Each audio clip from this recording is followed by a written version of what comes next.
Tonight, let the outside world become smaller. Let the room you are in feel like a safe harbor, while the distant past moves closer as if it has always been waiting for you to notice it again. Some stories do not arrive like headlines.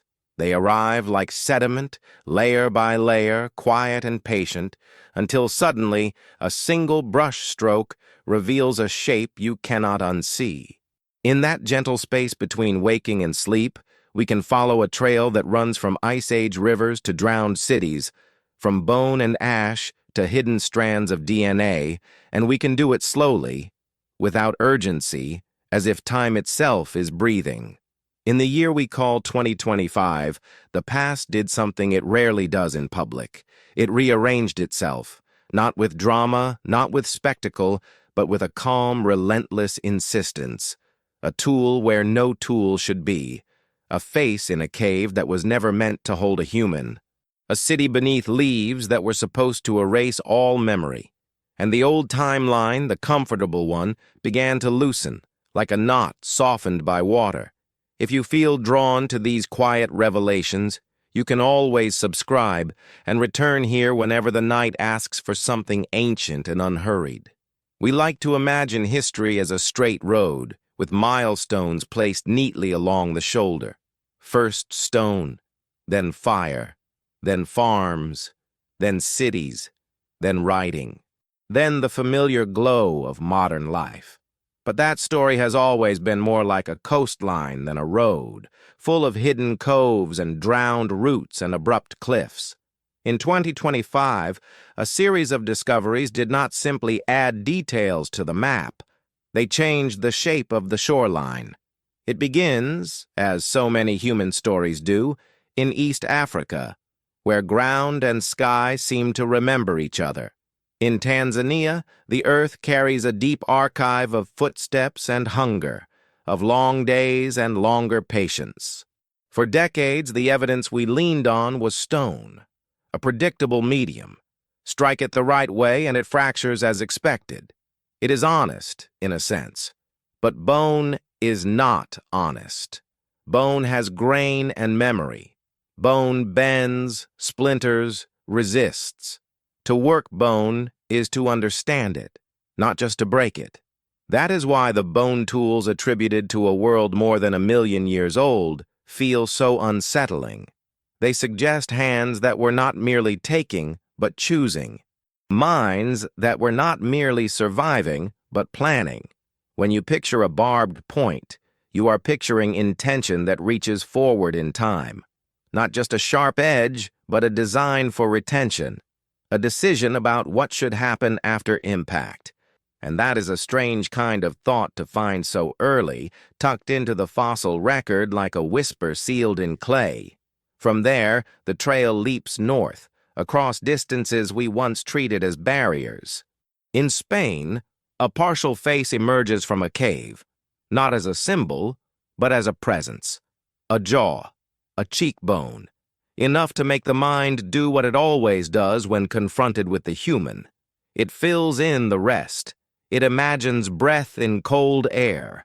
It imagines eyes scanning a darker horizon. It imagines a small group learning, through trial and loss, that Europe was not a fortress, only a different kind of gamble. And this is where the mood of 2025 becomes clear. These finds are not isolated curiosities. They rhyme with one another. Bone worked with skill, migration accomplished with nerve, landscapes crossed that no longer exist. A sea that is a sea now, but was once a plain, and across that plain, people moved as if the world were wider than our present maps allow. Then the story turns, as it often does, toward ghosts. Not the kind that rattle chains, but the kind that hide in data, the kind that live inside our cells. A ghost lineage in South America, glimpsed not by excavation alone, but by the quiet arithmetic of genomes, suggests entire peoples who endured for millennia and then slipped out of the record.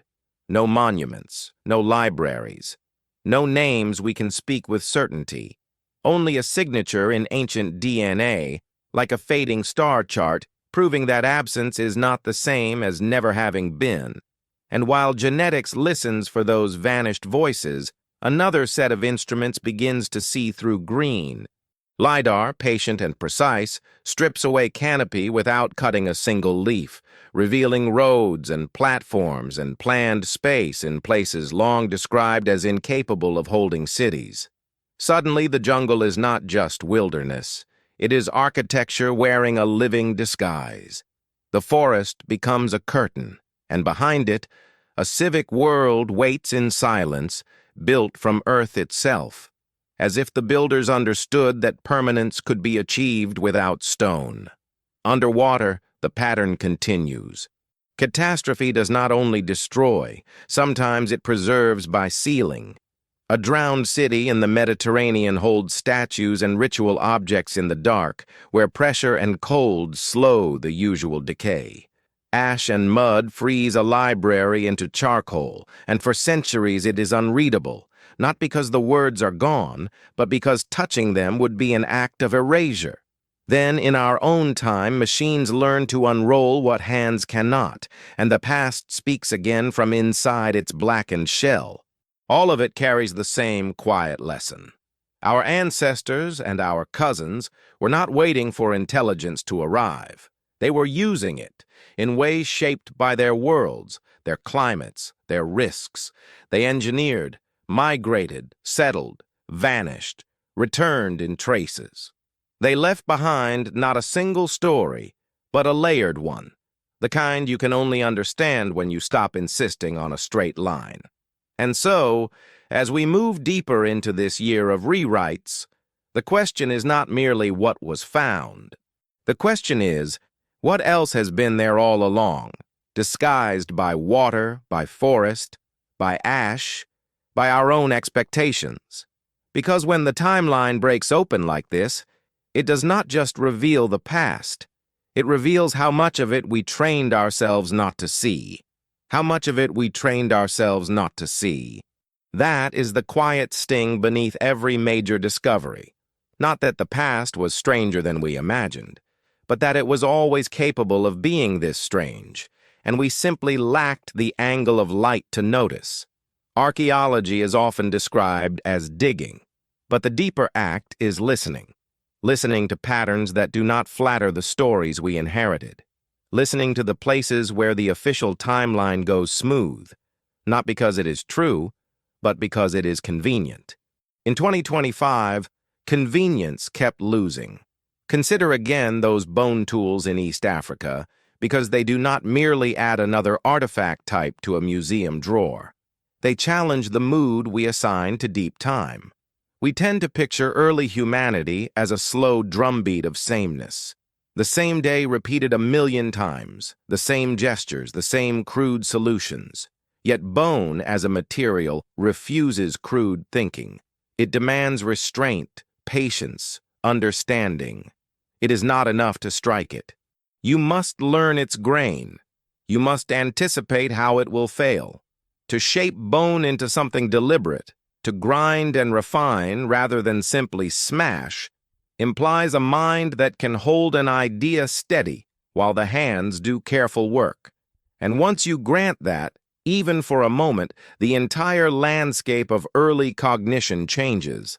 It is no longer a blank stretch of time where nothing happens until our own species arrives to turn on the lights. Instead, it becomes a workshop, a place of experiments, some forgotten, some repeated, some perfected, some lost. A place where intelligence is not a trophy we alone possess, but a family trait that kept showing itself in different forms, under different pressures. That is why the face in Spain feels like more than a fossil. It feels like a witness.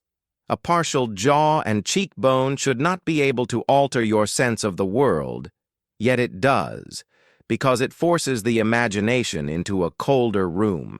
If humans were in Europe more than 1,000,000 years ago, then Europe was not a late prize claimed only after we earned the right to take it.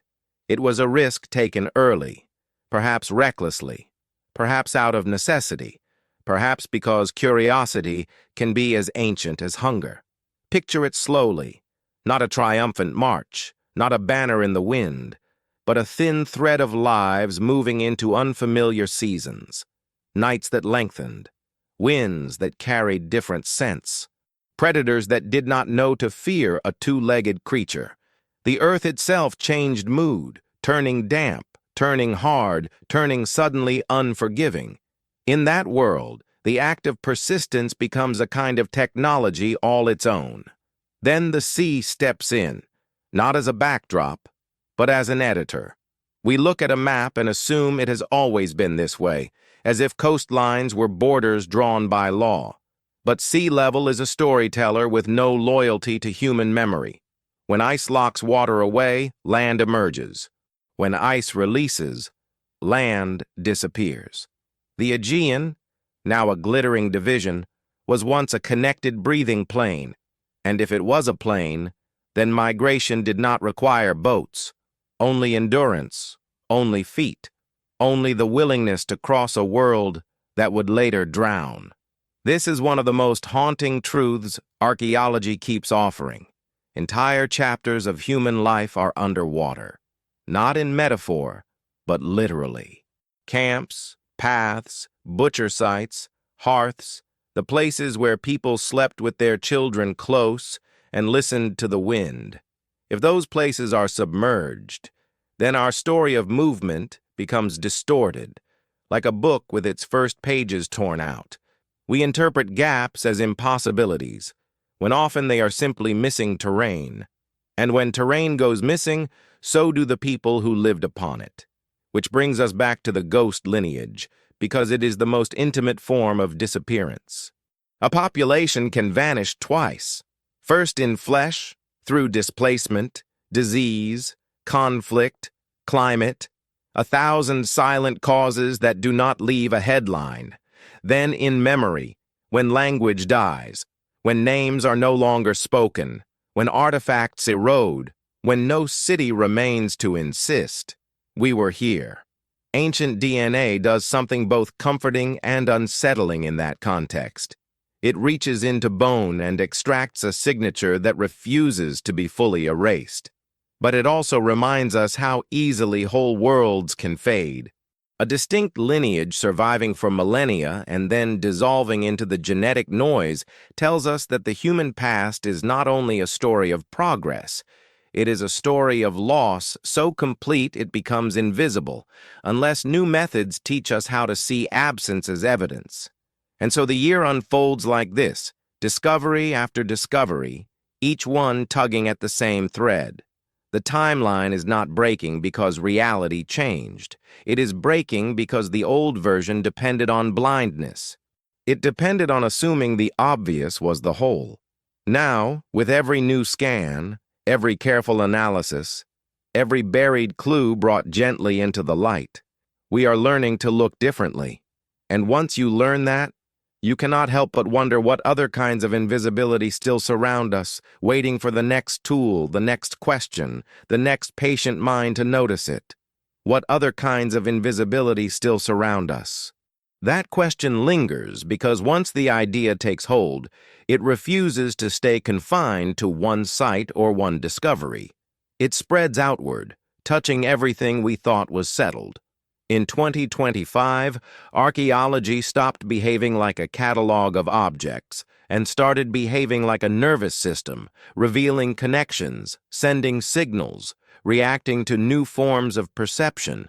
One of those signals came from the frozen north of China, a place where history often feels compressed by cold. For nearly a century, a skull lay hidden from science, not buried by sediment, but by fear. When it finally resurfaced, it did not arrive as a curiosity. It arrived as a confrontation. The face was massive, heavy-browed, unmistakably human, and unmistakably unfamiliar. Not a missing link in a tidy diagram, but a reminder that humanity once experimented with many versions of itself at the same time. This is the part of the story that quietly unsettles us. We are comfortable thinking of ourselves as inevitable, as the final draft. But the skull from Harbin suggests something else. A parallel intelligence, adapted to a different rhythm of survival, built for cold that would have crushed others. A brain as large as ours, housed in a body engineered for endurance rather than elegance. This was not a rough prototype. This was a successful design that ruled its environment for tens of thousands of years. And then, like so many before and after, it vanished. What makes this discovery more than anatomical is how it locks into genetics. For years, DNA told us there was a ghost population in Asia, a presence inferred but never seen, a lineage that left fingerprints in living people without leaving a face behind. When the physical form finally caught up with the genetic trace, it was like matching a voice to a silhouette. The ghost stepped into the light, and suddenly the family tree looked less like a ladder and more like a forest after a storm, branches everywhere, many broken, many overlapping. This reframes extinction in a deeply personal way. These were not failures. They were alternatives, ways of being human that worked until they didn't, not because they were inferior, but because history is not kind to diversity over long stretches of time. Climate shifts, competition, chance. The same forces that could erase us one day erased them. At the same time, other discoveries were reshaping the idea of settlement. In places long described as marginal, archaeologists found evidence of planning so deliberate it feels almost modern. Semi-subterranean homes engineered to regulate temperature. Hearths designed not just for cooking, but for thermal control. These were not accidents. They were solutions. And solutions imply foresight. They imply staying. This is important because it challenges the image of early humans as perpetual wanderers, driven endlessly by hunger. Instead, it reveals moments of rootedness, of investment in place, even during periods of environmental instability. When the climate shifted, some groups did not flee. They adapted their architecture. They reshaped their relationship with land. They made homes that responded to change rather than surrendering to it.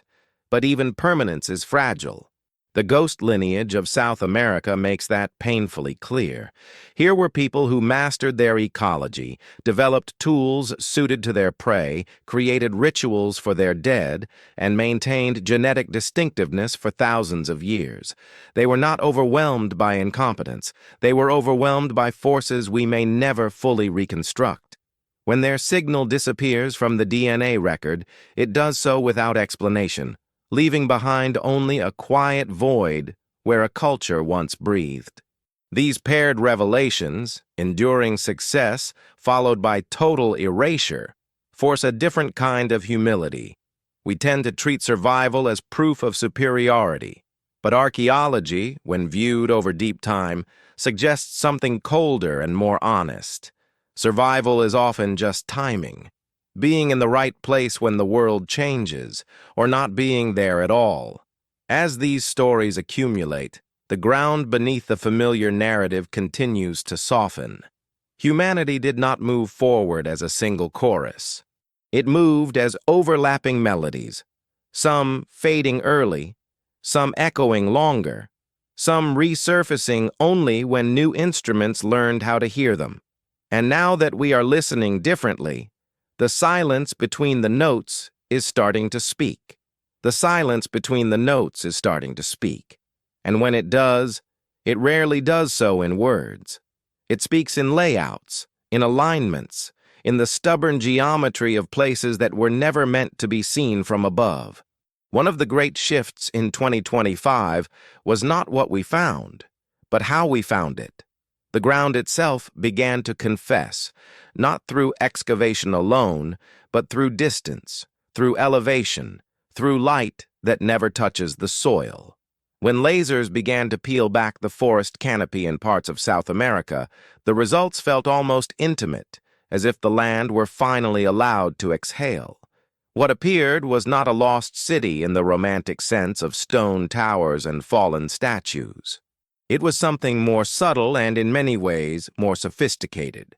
networks, platforms, roads that ran straight where nature prefers curves. A logic imposed gently, persistently over generations. This was not a civilization that fought the forest. It collaborated with it.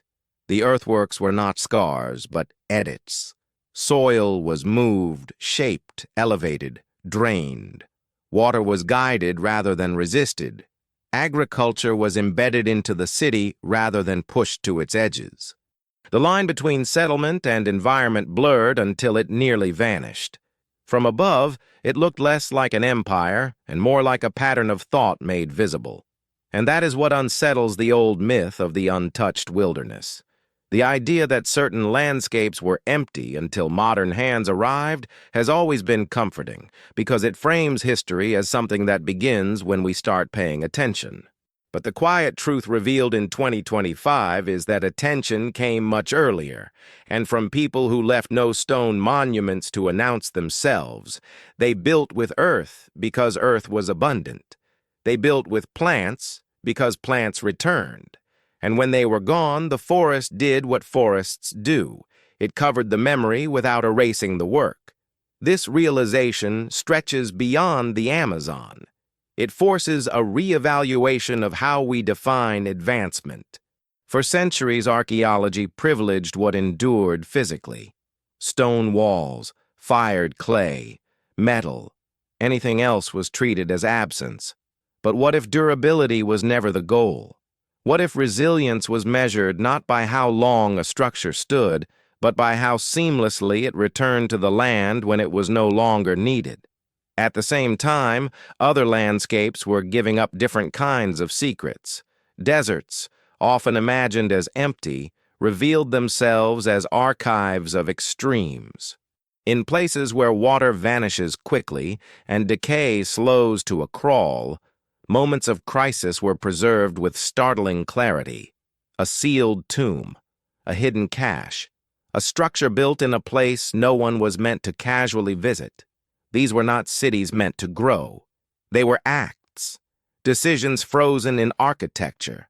Some were born of fear, others of devotion, some of desperation, and many of them ended the same way, abandoned, forgotten, their purpose no longer legible even when their form survives.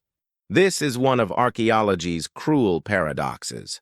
Preservation does not guarantee understanding. Sometimes it only sharpens the mystery. And then there is water, the most patient editor of all. As land rose and fell, coastlines rewrote themselves. Cities drowned slowly or vanished suddenly. Ships slipped into depths where light cannot follow. In those cold, oxygen-poor spaces, time moves differently. Wood survives. Cargo waits. Human intention pauses mid-action. A merchant vessel does not feel ancient when you see it intact on the seafloor. It feels interrupted. All of these discoveries, whether under leaves, under sand, or under water, point toward the same truth. The past is not gone. It is distributed, spread across environments that protect it in different ways, each requiring its own language of access. Excavation is only one dialect now. Lasers, genetics, chemistry, algorithms, all are learning to speak with the earth. And as our tools multiply, so do the voices we can hear. Not because the past is suddenly louder, but because we are finally quiet enough and patient enough to listen where we once assumed there was nothing at all. To listen where we once assumed there was nothing at all requires a certain humility, and in 2025 that humility was forced upon us again and again, not by grand monuments announcing their presence, but by details so precise they could only have been intentional. Details that suggest minds at work long before we granted them that dignity. One of the most unsettling patterns to emerge this year is how often advanced behavior appears before we expect it, and then disappears without ceremony. Engineering without cities. Cities without stone. Knowledge without texts. It is as if human capability has always arrived early, only to be erased, overwritten, or quietly absorbed into later traditions that forgot where the ideas began. Take water, for example. We tend to associate hydraulic mastery with dense populations and centralized power, with the need to manage scarcity through bureaucracy. But again and again, the evidence points elsewhere. Carefully graded channels, plastered canals, drainage systems that balance flood and drought with an understanding of slope and flow that feels almost instinctive. These systems were not improvisations. They were designed, tested, maintained. They required collective agreement and long memory. What makes this unsettling is not their existence, but their timing. In multiple regions, such systems appear far earlier than expected, in periods we once described as experimental or formative. The implication is not just that people were clever, but that they were already thinking in terms of continuity, in terms of generations. You do not line a canal with plaster unless you expect someone else to depend on it after you are gone. And yet, dependence is fragile.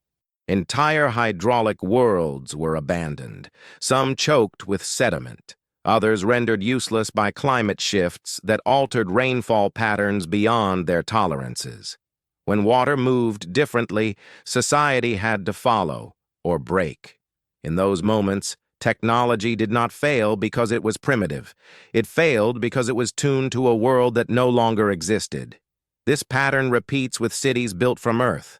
From above, they reveal astonishing order. From the ground, they almost disappear. That duality tells us something important about perspective. For the people who lived there, the city was obvious. Roads were walked daily. Platforms were climbed. Canals were cleared. The logic of the place was embodied.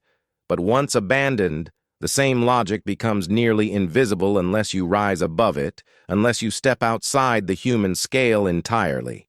It is a reminder that meaning is often scale-dependent.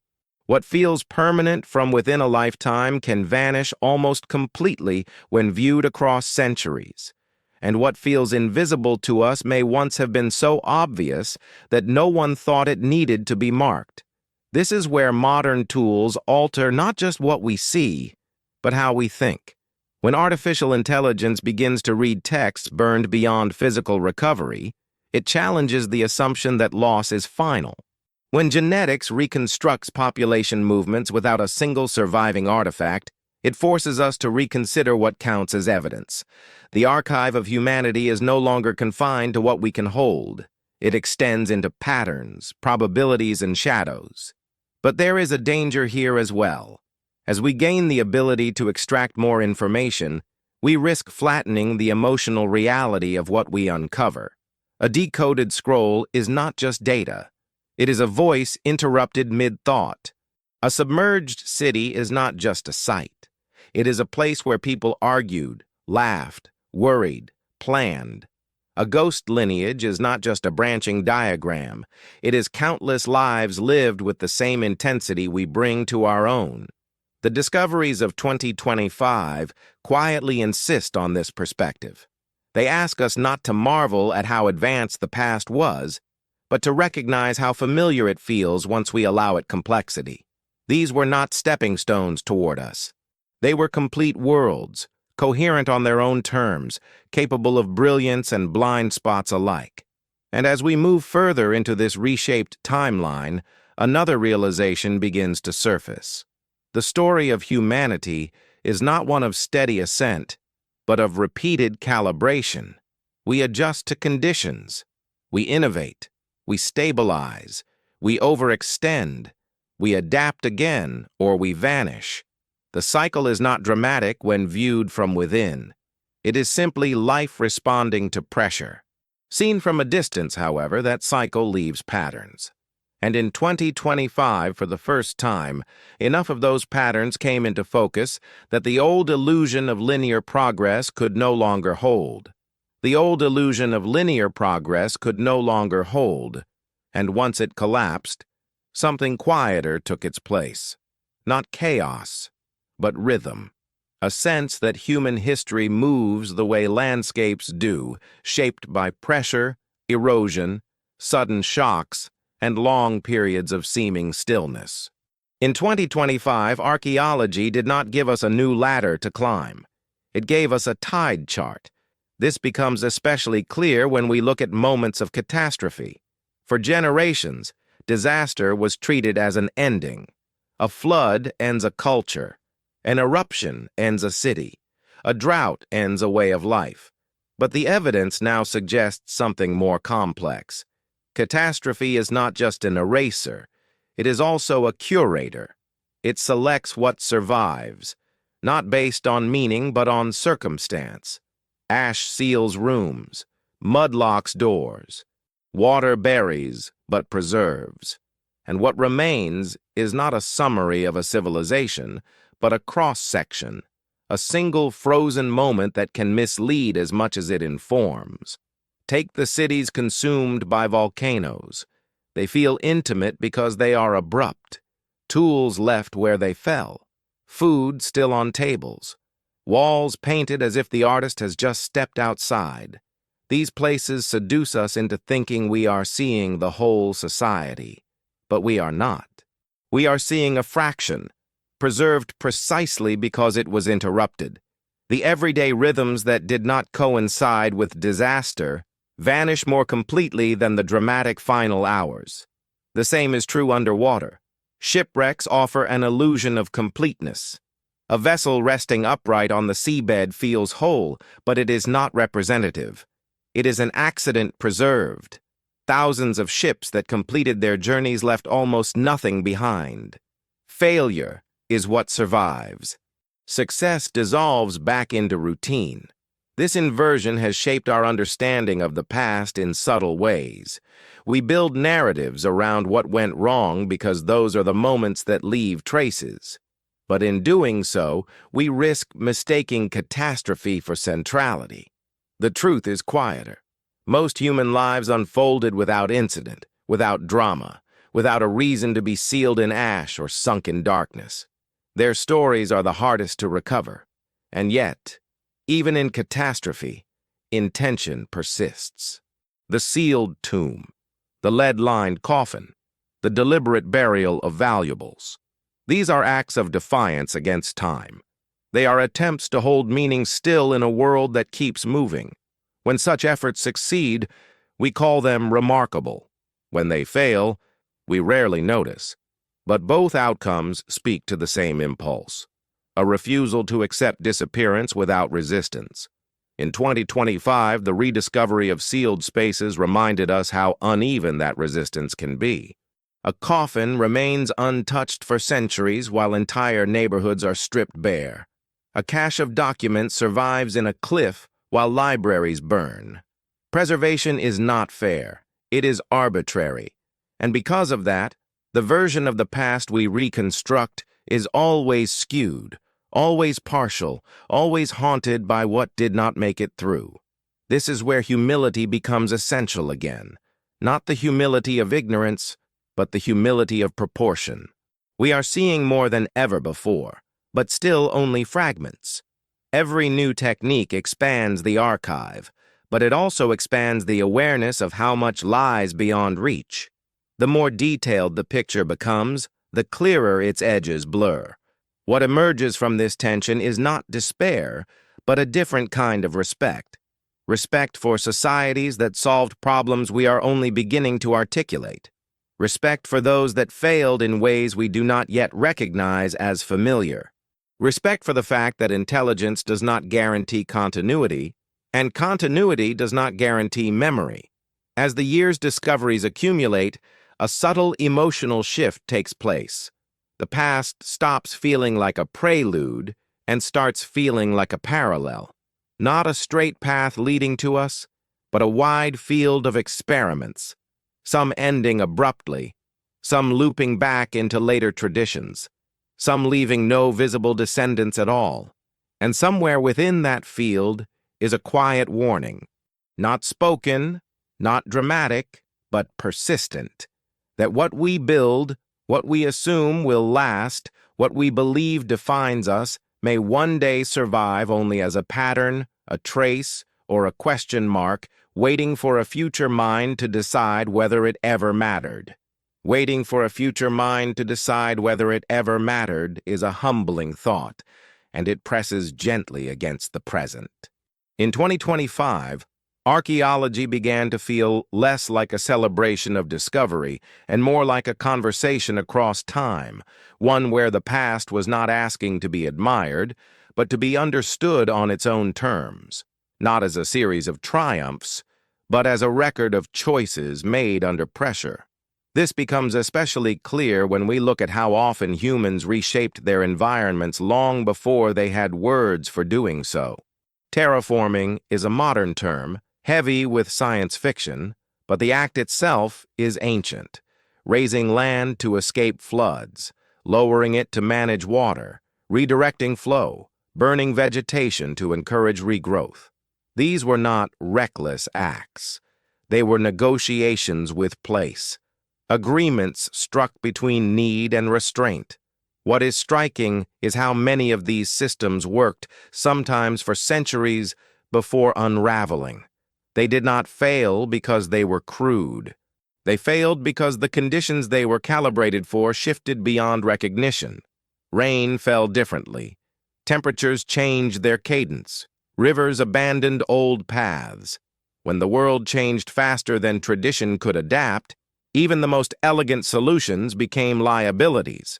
This reframes collapse in a critical way. Collapse is often imagined as sudden incompetence or moral failure, but the evidence increasingly suggests it is more often a lag, a delay between environmental change and social response.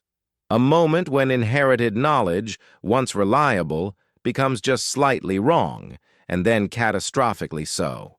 From within that moment, the problem is not obvious. The system has worked for generations. Why would it stop now? Seen this way, collapse is not an anomaly. It is a recurring feature of long human timelines, and in 2025, the accumulation of evidence made it harder to pretend otherwise.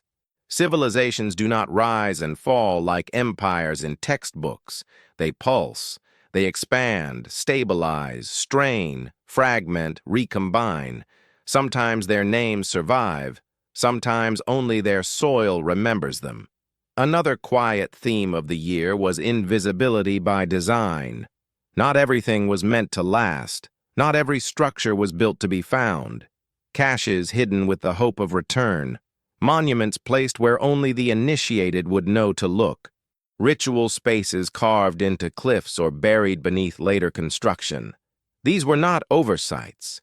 They were deliberate acts shaped by danger, secrecy, or belief. When such places resurface, stripped of context, they challenge our instinct to assign clear functions. We want labels: temple, tomb, fortress. But many ancient structures lived in between categories. They were spiritual and practical at once, defensive and symbolic, temporary and eternal in the same breath. To force them into modern definitions is to flatten their meaning. This tension becomes most apparent with objects that resist explanation entirely. Items crafted with extraordinary skill, preserved against all odds, yet accompanied by silence. No texts, no images, no parallels. Just form, weight, precision. They remind us that culture is not always legible from the outside. Some meanings are carried only in practice, passed hand to hand, voice to voice, never meant to be frozen in description. When those chains of transmission break, the object remains, but the language around it dissolves. What we are left with is not ignorance, but a boundary. A clear line beyond which interpretation becomes projection. In 2025, the discipline showed an increasing willingness to acknowledge that boundary rather than erase it with speculation. This, too, is a form of maturity. To say we do not know and may never know is not failure. It is honesty, and it allows the past to retain its strangeness, its autonomy, its right not to be fully absorbed into our narratives. As these realizations settled in, the discoveries of the year began to feel less like answers and more like mirrors. They reflected not only ancient lives but modern assumptions about progress, about permanence, about what deserves to be remembered. And in that reflection, another question quietly emerged, more unsettling than any lost city or vanished lineage. If so much brilliance could rise, adapt, and disappear without leaving a clear trace, what does that suggest about us and about how we will be read long after our own systems have fallen silent? How we will be read long after our own systems have fallen silent is the question that closes the first arc of this journey. It lingers not as fear, but as perspective. Because when you spend enough time with deep history, you begin to sense that permanence has never been the human condition. Continuity, perhaps, influence sometimes. But permanence belongs to geology, not to us. What 2025 revealed, more than any single artifact or site, is that intelligence does not move in a straight line toward refinement. It branches, it adapts, it stalls, it solves one problem while creating another. The minds that shaped bone into tools, that crossed vanished plains, that engineered cities from soil and water, were not waiting for us. They were living fully inside their own present, just as convinced of their reality as we are of ours. This realization softens the boundary between then and now. The past stops feeling like a foreign country and starts feeling like a neighboring one, separated not by ignorance, but by conditions, different climates, different constraints, different risks. The choices made under those conditions were often rational, sometimes inspired, occasionally disastrous. And yet, they were choices made by people who woke up each day with the same basic concerns: safety, food, belonging, meaning. As the first act of this narrative closes, a subtle shift takes place. We are no longer asking whether ancient people were capable of complexity. That question has been answered quietly and repeatedly. Instead, we begin to ask how complexity expresses itself under different rules. What happens when memory is oral rather than written? When architecture is earthen rather than stone? When knowledge is embedded in practice rather than stored in texts? These are not inferior forms of intelligence, they are alternative ones, and many of them proved resilient for astonishing lengths of time. The tragedy is not that they existed briefly. The tragedy is that we trained ourselves to overlook them because they did not leave behind the kinds of monuments we were taught to value. Now, with new tools and a widening lens, those overlooked worlds are re-entering the conversation, not as curiosities, but as participants in a shared human experiment that has been running far longer than any one civilization. An experiment with no final version, no guaranteed outcome, only cycles of response and reinvention. And so, as we prepare to move deeper into this story, into the cosmologies, catastrophes, and interpretations that follow, it helps to carry one quiet truth forward. The past is not something we have escaped. It is something we are still doing. Each decision, each structure, each assumption we build into our world is already becoming a layer, already waiting to be interpreted by someone else. What 2025 offered was not closure, but orientation, a reminder that the human story has always been wider, older, and more fragile than we prefer to believe. And that understanding, it requires not just better tools, but a willingness to let go of the comfort of straight lines, and to follow the deeper, older rhythms that have always shaped us. Those deeper, older rhythms begin to reveal themselves most clearly when we step beyond artifacts and into the skies that framed ancient thought. Because while tools and cities tell us how people lived, cosmology tells us how they understood their place in a universe that felt vast, unpredictable, and alive. In 2025, archaeology and astronomy began to overlap in ways that made it difficult to separate survival from belief. Across cultures separated by oceans and millennia, a familiar pattern emerges. The heavens are not distant. They are active participants. The movement of stars regulates planting. The arc of the sun defines ritual. The disappearance of a constellation carries warning. Time itself is not abstract. It is cyclical, returning, correcting, resetting. When modern researchers speak of cycles now, they often mean data trends or orbital mechanics. But for ancient societies, cycles were lived realities, written into stone alignments, ceremonial calendars, and seasonal migrations. This is where mythology stops feeling like fiction and starts feeling like memory encoded in metaphor.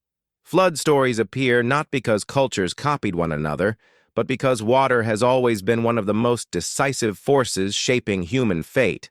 Ice melts. Seas rise. Rivers abandon their banks.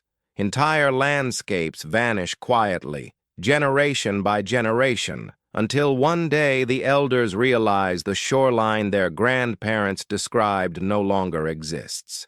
In such worlds, history is not linear, it is layered. Each cycle inherits fragments of the one before. Knowledge survives not as exact instruction, but as story, symbol, ritual repetition. When catastrophe comes, it is not experienced as novelty, but as recurrence. Something that has happened before, something that will happen again. In 2025, this cyclical worldview gained new weight as evidence accumulated for repeated environmental resets. Not one flood, not one collapse, but many, spaced across deep time, each one reshaping where humans could live and how they organized themselves.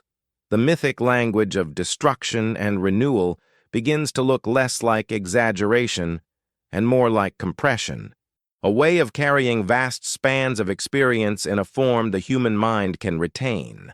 This is why ancient cosmologies often blend creation with catastrophe. The world is born from chaos. Order emerges. Order decays. Chaos returns. The cycle does not end. It resets. And within that reset, humanity reappears, sometimes diminished, sometimes transformed, sometimes guided by remnants of older knowledge they no longer fully understand. Archaeology is now catching up to this perspective. Sites once thought unrelated begin to align chronologically around climatic shifts. Urban fluorescence follows periods of stability. Abandonment clusters around sudden change, and in between there are gaps. Centuries where material culture thins, where silence dominates the record. These are not dark ages in the moral sense. They are recovery periods, times when survival took precedence over monument building. What makes this unsettling is how closely it mirrors our own moment. We, too, live in a time of accelerating change. Seas rise, weather destabilizes, systems built for one climate strain under another. And like ancient societies, we often respond by doubling down on inherited solutions, trusting that what worked before will continue to work now. The past suggests otherwise. It suggests that resilience lies not in permanence, but in adaptability, in the willingness to reinterpret knowledge rather than preserve it unchanged, in the recognition that no golden age remains golden forever. As we move further into the cosmological frameworks of ancient civilizations, a deeper realization begins to take shape. These people were not merely observing the sky. They were tracking risk, encoding survival strategies into myth, architecture, and ritual.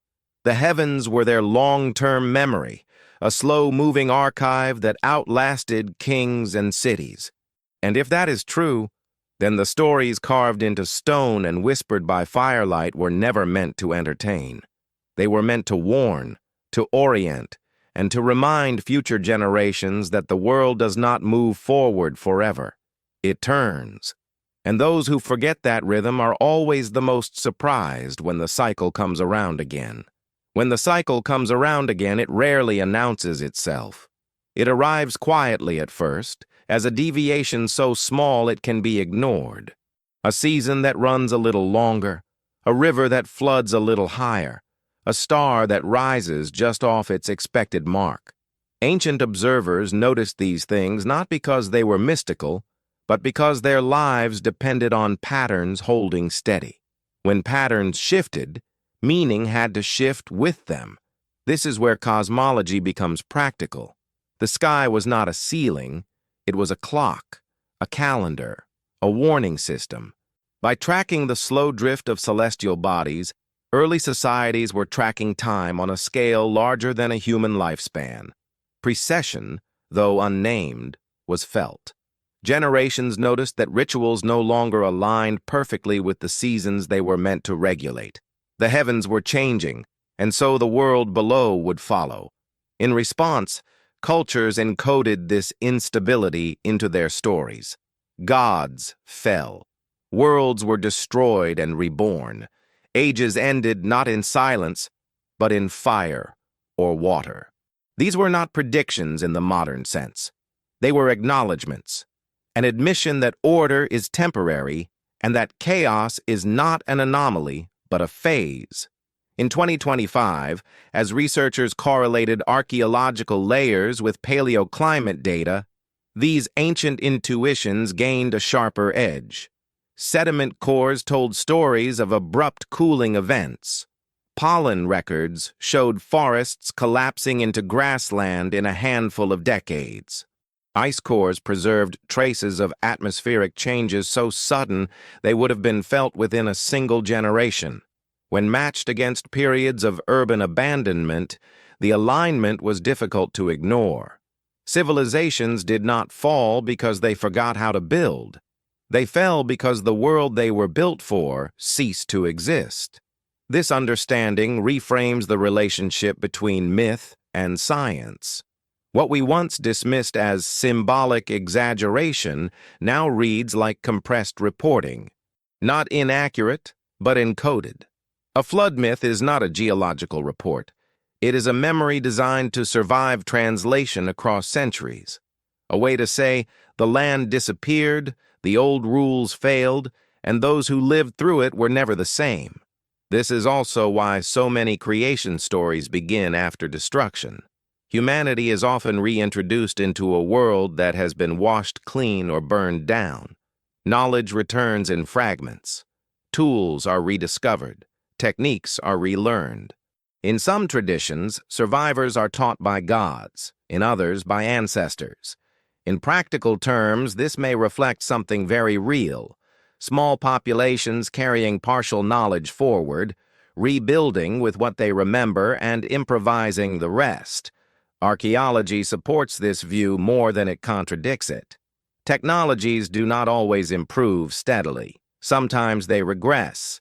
Sometimes complexity vanishes and later reappears in a different form. This is not because people became less intelligent. It is because intelligence without stability has different priorities. You do not maintain monumental architecture when food security is uncertain. You do not preserve libraries when mobility becomes survival. As these patterns become clearer, the ancient obsession with cycles begins to feel less philosophical and more empirical. Time was not something that accumulated endlessly. It reset, and each reset carried consequences for memory, identity, and power. Kings claimed divine authority not just to rule, but to stabilize a world perceived as fragile. Rituals reinforced cosmic order because disorder was always waiting nearby. In this light, the great monuments of antiquity appear less like displays of ego and more like anchors, attempts to fix meaning in a moving universe. Alignments with solstices and equinoxes were not aesthetic choices. They were assertions that the cycle was still intact, that the sun still returned where it was supposed to. That order, for now, remained possible. But order was never permanent. And the stories carved into stone and carried through myth quietly admit this. They remind us that humanity has always lived between cycles, inheriting the ruins of one world while laying the foundations of another, never certain how long the balance would hold, but always aware that it would not hold forever. That awareness, that order would not hold forever, shaped how ancient societies understood power, memory, and responsibility. If time moved in cycles, then leadership was not merely about expansion, it was about stewardship through instability. Kings and priests were not just administrators. They were mediators between eras, tasked with keeping the present aligned long enough for the next generation to inherit something recognizable. This helps explain why so many early civilizations placed cosmic authority at the center of governance. Rulers did not claim legitimacy solely through conquest or lineage, but through alignment. Alignment with the gods, alignment with the sky, alignment with the rhythms that governed flood, harvest, and survival. To rule was to promise that the cycle remained intact, that chaos had not yet breached the walls of order. When that promise failed, legitimacy dissolved quickly. Archaeology now shows us how fragile that arrangement was. Periods of monumental building often coincide with environmental stability. When rains were predictable and rivers behaved, surplus emerged. Surplus allowed specialization. Specialization produced priests, engineers, astronomers. And with them came increasingly elaborate cosmologies that explained why the world worked and who was responsible for keeping it that way. But when the climate shifted, those same systems became liabilities. Calendars fell out of sync. Rituals failed to produce the expected results. Crops died despite proper observance. In such moments, belief systems did not simply collapse. They strained. They fractured. New interpretations emerged. Old gods were redefined or replaced. Power reorganized around new explanations for why the cycle had turned hostile. This process can be seen archaeologically in sudden changes in iconography, in temple layouts, in burial practices. A society does not abandon its gods lightly. It does so when the world those gods were meant to govern no longer responds. Change in belief is not philosophical first. It is practical. When survival is at stake, theology adapts or disappears. What is striking is how often this adaptation follows catastrophe. Flood layers sit directly beneath new religious expressions. Abandoned cities give way to new ceremonial centers built elsewhere, sometimes with recycled materials, sometimes with deliberate breaks from earlier styles. These are not aesthetic shifts. They are statements. The old order failed. A new one must be tried. This reinforces a sobering truth. Civilizations do not end because people lose faith. People lose faith because civilizations are already ending. Belief follows material reality, not the other way around. The gods change when the rivers do. Seen through this lens, the past becomes less mysterious and more intimate. The anxieties encoded in ancient myths feel familiar. Fear of instability, fear of forgetting, fear that knowledge hard-won might be lost in a single generation. These fears drove the impulse to carve, to write, to align, to ritualize, to anchor memory in forms that might survive even if people did not. And yet, as 2025 continues to reveal, anchors do not always hold. Knowledge slips. Skills vanish. Languages fall silent. What survives is often distorted, incomplete, or misunderstood by those who inherit it. But survival does not require perfection. It requires enough continuity to begin again. This is where the deeper rhythm asserts itself. Not rise and fall, but loss and recovery, forgetting and rediscovery. Each cycle leaves behind traces that later minds reinterpret, sometimes correctly, often creatively. The past does not instruct us directly. It leaves clues, and we decide what to do with them. As we move forward, deeper into stories of catastrophe, reset, and interpretation, One realization becomes unavoidable. Humanity has never stood at the end of history. We have always stood somewhere in the middle, inheriting fragments from before and shaping fragments for after, never fully aware of which of our achievements will endure and which will dissolve into silence, waiting for another age to wonder what they once meant.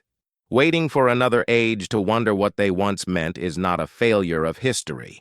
It is its natural state, meaning, like land and climate, shifts over time, shaped by who is doing the wondering and what pressures they are living under. In 2025, one of the most profound shifts in archaeological thinking was the growing acceptance that interpretation itself is cyclical.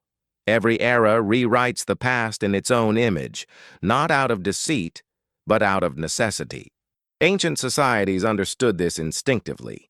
That is why so much knowledge was encoded indirectly, not as instruction manuals, but as symbols, myths, alignments, and practices that could survive translation even when language failed.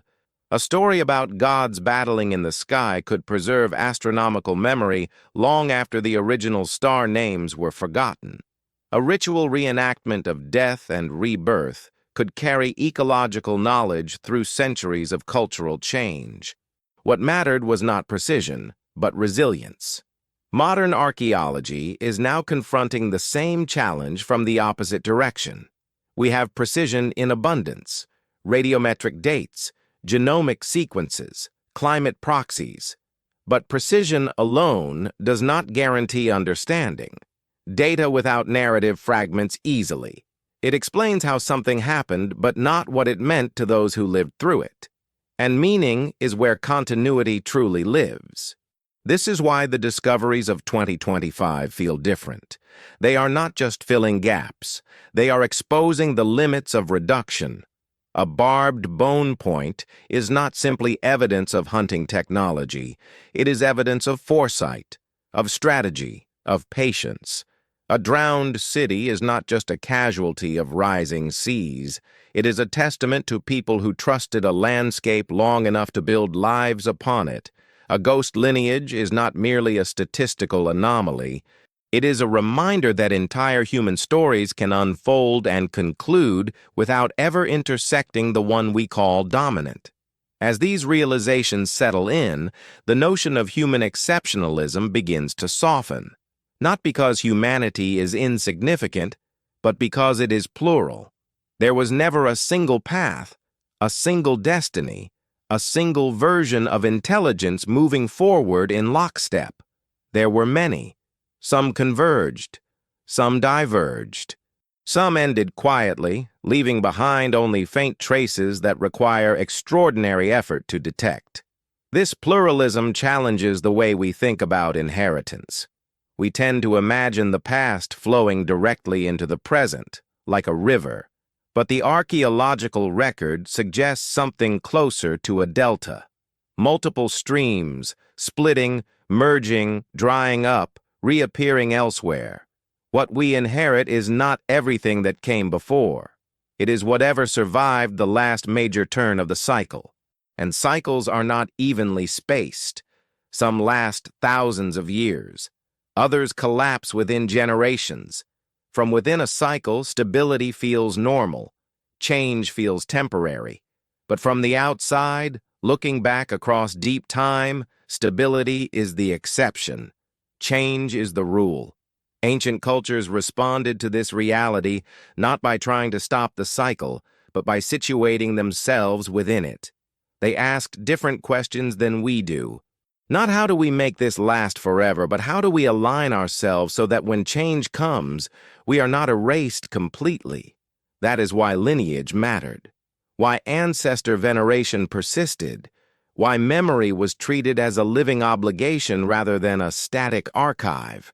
In this light, archaeology becomes something more than recovery. It becomes participation. Each discovery is not just an answer, but a continuation of the cycle of remembering and forgetting. We are not the first to reinterpret the past, and we will not be the last. Our reconstructions will age. Our certainties will erode. Future minds will look back at our conclusions and see their own assumptions reflected there. What matters is not that we get everything right, but that we listen carefully enough to expand the conversation, to allow room for complexity, to resist the urge to compress the past into a single story that flatters the present. As we move deeper still, toward the great resets and the theories that attempt to explain them, it becomes clear that the past is not asking to be solved. It is asking to be held gently, acknowledged as incomplete, and allowed to remain partially unknown.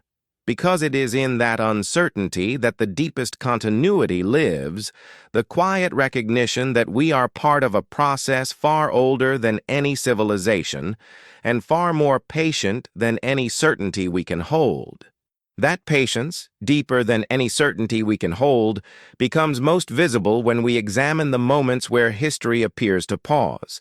Not in celebration or collapse, but in quiet transitions where material culture thins and the archaeological record grows sparse. These are the intervals that once frustrated researchers the most, the so-called gaps, the centuries where it seemed as if nothing happened. In 2025, those silences began to feel less like absences and more like signals. Periods of reduced material output often coincide with heightened mobility, environmental stress, or social reorganization. People did not vanish. They changed how they lived. When permanence became risky, lightness became intelligence. Fewer monuments, fewer heavy tools. More knowledge carried in memory, in practice, in adaptable forms that leave little trace. The archaeological silence is not emptiness. It is discretion. This perspective reshapes how we understand resilience. Survival is often loud in hindsight, when cities rise and art flourishes. But survival is quiet in real time. It looks like reducing excess, abandoning heavy infrastructure, moving with the seasons rather than resisting them, teaching children skills instead of building archives. These choices do not photograph well in excavation reports, but they are no less sophisticated. In many ways, the most successful human strategies are the hardest to detect archaeologically. They do not aim to dominate landscapes. They aim to remain compatible with them. When conditions improve, visibility returns. Settlements reappear. Craft specialization resumes. But beneath that resurgence lies a continuity that was never truly broken. This insight casts new light on the idea of lost civilizations. Some were not lost because they failed. They were lost because they refused to anchor themselves to forms that could not survive change. They adapted so completely that they left almost nothing behind. Their success became their invisibility. In 2025, this idea began to influence how researchers interpret absence. A lack of evidence is no longer assumed to mean a lack of people. It may indicate a different relationship with materiality altogether, one that prioritized portability, flexibility, and renewal over accumulation. Such societies are easy to underestimate precisely because they did not aspire to permanence.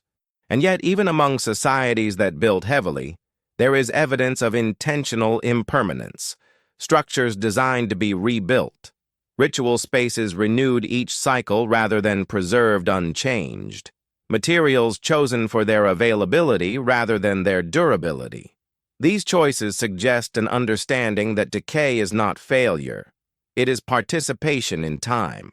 This stands in stark contrast to modern instincts. We build to last. We store. We archive. We fortify against loss. And in doing so, we sometimes forget that rigidity can be a vulnerability. Ancient cultures, shaped by repeated resets, often treated flexibility as a virtue. They accepted that some knowledge would be lost and focused instead on preserving the ability to relearn. This is why apprenticeship mattered so deeply, why oral transmission persisted even alongside writing, why rituals repeated actions rather than reciting explanations. The goal was not to freeze knowledge, but to keep it alive through doing. A technique remembered in the hands can survive conditions that erase libraries. As these patterns come into focus, the past begins to feel less alien and more instructive, not in a prescriptive sense, but in a reflective one. It asks us to consider which of our own practices are legible to the future, and which will dissolve without trace. It asks whether durability is truly synonymous with importance. And perhaps most quietly of all, it suggests that humanity has endured not because it builds monuments, but because it knows when to stop building them, when to move, when to let go, when to trust that continuity does not require permanence, only the willingness to carry forward what matters most, even if the form must change. With this understanding, we approach the heart of the narrative, where catastrophe and reset are no longer treated as interruptions, but as structural elements of the human story, not endings, but thresholds.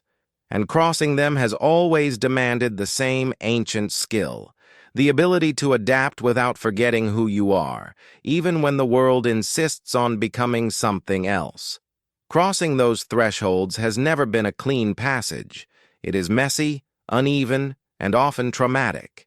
Catastrophe does not arrive as a lesson. It arrives as confusion, as loss that outpaces explanation, as a sudden mismatch between inherited knowledge and immediate reality.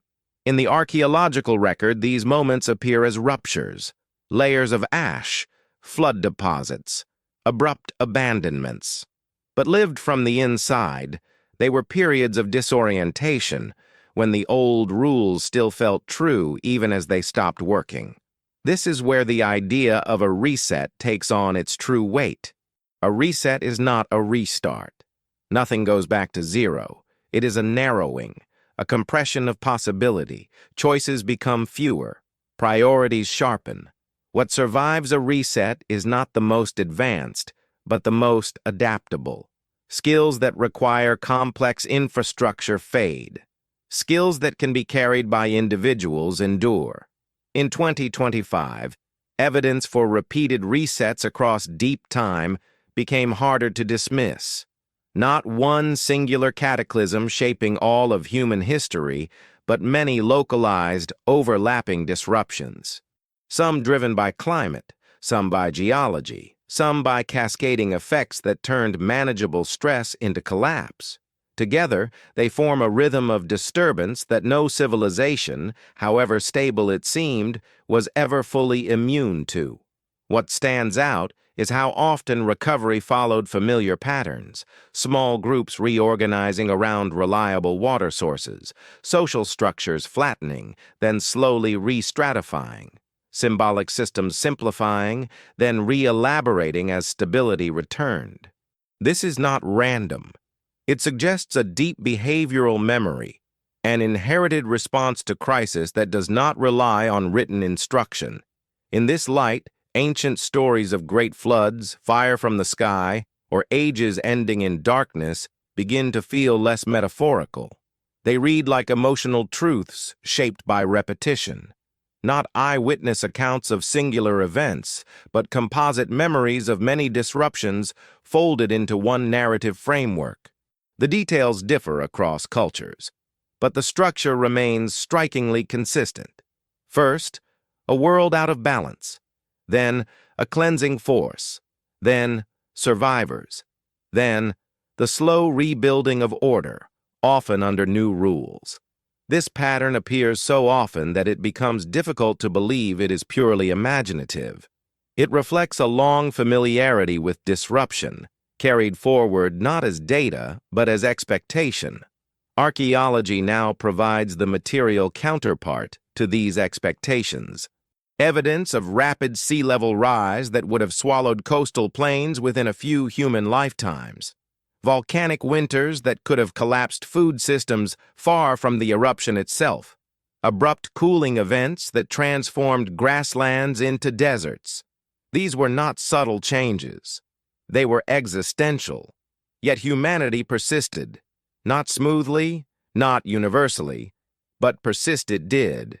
and each time it did so by reconfiguring itself to a narrower world, smaller populations, simpler technologies, tighter social bonds. Over time, complexity returned, but it returned shaped by the memory of loss, even if that memory survived only as story. This cyclical contraction and expansion undermines the idea that progress is cumulative. In reality, progress is conditional. It exists only as long as the environment supports it. When conditions change, progress sheds weight. What remains is the core, the practices that can survive without scaffolding. In 2025, this realization reframed how archaeologists approached both collapse and recovery. Instead of asking why civilizations failed, the more useful question became why humanity survived at all. The answer does not lie in brilliance alone, it lies in redundancy, in diversity of strategies, in the willingness to abandon what no longer works, even when it once defined identity. As we move closer to the most dramatic resets explored in this narrative, it becomes clear that catastrophe is not the opposite of civilization. It is part of its ecology, a force that periodically trims excess, redistributes power, and tests which forms of knowledge are truly portable. And perhaps the most unsettling implication is this: if resets are structural, not accidental, then the question is not whether another will come, but how prepared any given society is to absorb it. Not with walls or archives alone, but with flexibility, memory, and the humility to recognize that no order, however sophisticated, is exempt from the deeper rhythms that have always governed life on this planet. Those deeper rhythms have a way of revealing themselves most clearly at the edges of the known world, in places where stability was always provisional. Coastlines, river deltas, volcanic arcs, ice margins. These were the zones where humanity learned again and again that the ground beneath certainty could move. In 2025, renewed attention to these liminal landscapes sharpened our understanding of how resets unfold not as singular events, but as cascading transformations. Consider coastlines first, because they are the most deceptive. To those living inland, the sea feels eternal. To those who live beside it, the sea is a negotiator that never stops renegotiating. Over generations, shorelines creep, harbors silt, estuaries migrate. In a single lifetime, these shifts can be tolerated. Across several, they become decisive. Fishing grounds vanish, freshwater turns brackish, cemeteries flood. The map no longer matches memory. Archaeology now shows that many early population centers were built on land that no longer exists. Not because people were careless, but because those places were once optimal, flat, fertile, connected. When sea levels rose, these advantages became liabilities. Retreat was not a failure of planning. It was a response to a world that had changed the rules mid-game. The same logic applies to river civilizations. Rivers are engines of abundance, but they are also volatile. When they shift course, entire economic systems collapse overnight. Fields dry or drown. Trade routes disappear. Cities find themselves stranded from the water that once justified their existence. In such moments, the choice is stark: adapt in place, often at great cost, or abandon and re-establish elsewhere. What archaeology reveals is that both strategies were used, sometimes within the same culture at different times. There was no universal wisdom, only situational judgment.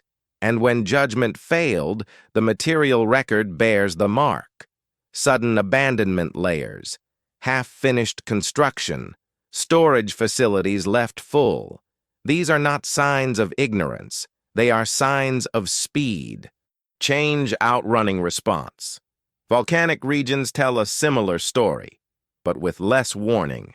Fertile soils lure settlement. Generations prosper. Then, without precedent in living memory, the ground erupts.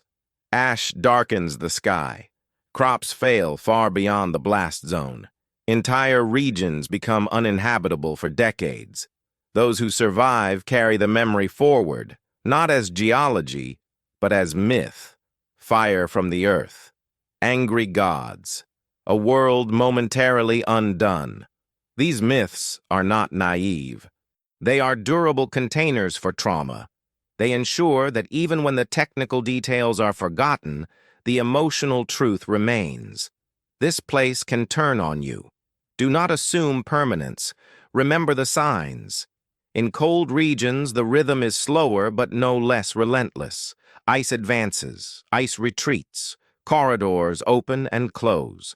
Entire migration routes exist for a few thousand years and then vanish. Populations that flourished at the edge of ice adapted to abundance one generation and scarcity the next. Their material culture reflects this oscillation. Periods of richness followed by simplification, expansion followed by contraction. Taken together, these edge environments reveal something essential about resets. They are rarely total. They are uneven. While one region collapses, another stabilizes. While one population vanishes, another expands into the vacuum. From a global perspective, humanity persists. From a local one, worlds end. This duality is critical. It explains why no single catastrophe appears to erase humanity, yet so many cultures speak of the world ending. For them, it did. Their world, their landscape, their way of organizing meaning. The continuity we perceive across deep time is an aggregate illusion, built from countless local endings stitched together by migration and inheritance. In 2025, this understanding began to dissolve the search for a single lost golden age or a singular global disaster. The evidence points instead to a mosaic of collapses and recoveries, overlapping in time but distinct in experience. The human story is not one apocalypse. It is many, and within that mosaic lies a sobering insight. Adaptation does not always look like success. Sometimes it looks like disappearance from the record. A group that abandons heavy architecture, that stops burying its dead in ways we can detect, that shifts to materials that decay quickly, may appear to vanish. In reality, they may have endured precisely because they learned to leave less behind. As we move forward deeper into the theories that attempt to unify these patterns, the temptation to simplify will grow, to identify one cause, one cycle, one explanation. But the past resists such compression. It insists on complexity, on local nuance, on the uncomfortable truth that survival is not always visible, and that the greatest adaptations may be the ones that leave us the least evidence to admire. This is the threshold we now cross, from the material record into interpretation, from what happened into what it might mean. And in doing so, we step into territory where certainty thins, and humility becomes not just a virtue, but a necessity. Humility becomes a necessity precisely because this is the point where evidence gives way to pattern, and pattern gives way to interpretation. In this space, certainty is tempting, but dangerous. The human mind wants coherence. It wants a single arc that explains everything. But the deeper archaeology reaches into time, the more it reveals a stubborn resistance to singular answers. In 2025, this resistance became especially visible as researchers tried to connect cycles of catastrophe, migration, and recovery into unified models. Some proposed grand frameworks, long climatic rhythms tied to orbital mechanics, periodic solar instability, repeating pulses of environmental stress that shape civilization the way tides shape a shoreline. These ideas are not without merit. The data supports broad correlations, but correlation is not destiny, and pattern is not purpose. Ancient cultures themselves struggled with this same tension. They sensed recurrence, but they did not reduce it to formula. Instead, they told stories. Stories are flexible in a way equations are not. They allow contradiction. They hold ambiguity. They can be retold with emphasis shifting subtly as circumstances change. A flood story can warn against arrogance in one era and against forgetting in another. Its power lies in adaptability. This is why myth survives where technical knowledge sometimes fails. A canal design works only under specific conditions. A story about water rising works wherever water threatens. When the conditions change, the story remains useful, even if the original engineering does not. In this sense, mythology is not primitive science. It is portable memory. Archaeology is now beginning to recognize this portability as a form of intelligence in its own right. Societies that invested heavily in symbolic systems often retained coherence through disruption better than those that relied solely on infrastructure. When cities fell, rituals could move. When borders collapsed, stories crossed with refugees. When writing was lost, narrative survived in song and practice. This reframes how we think about progress. Instead of asking which societies were most advanced, a more revealing question emerges. Which societies were most transferable? Which could carry their core identity across landscapes, climates, and generations without needing fixed architecture to support it? The answer is rarely the empires we admire most. It is often smaller cultures, less visible in the archaeological record, whose flexibility allowed them to absorb shocks that shattered larger systems. Their success is measured not in monuments, but in continuity. In 2025, the increasing integration of archaeology with anthropology, genetics, and environmental science has made this clearer. Human survival is not driven by one superior strategy, but by diversity. When one approach fails, another persists. When one lineage ends, another carries fragments forward. Humanity endures not because it is uniform, but because it is plural. This pluralism complicates every attempt to tell a clean story. It means there was no single ancient wisdom that saved everyone, no universal mistake that doomed them. There were many experiments running simultaneously, each responding to local conditions, each vulnerable in different ways. And yet, across this diversity, certain themes recur with uncanny consistency. Cycles of abundance and scarcity, myths of destruction and renewal, reverence for ancestors as carriers of memory, anxiety about forgetting. These shared motifs do not imply a lost global civilization or a single origin. They imply shared constraints, shared exposure to a planet that changes faster than culture can always track. As we move deeper into speculative territory, into the theories that attempt to bridge myth and material, it is vital to hold on to this grounding. The past does not need to be unified to be meaningful. Its power lies in its repetition without uniformity, in the way similar pressures produced similar responses without requiring coordination. What emerges from this is not a secret history waiting to be revealed, but a layered one waiting to be respected. A history where meaning is not hidden behind a single locked door, but distributed across countless fragments, each offering a partial truth.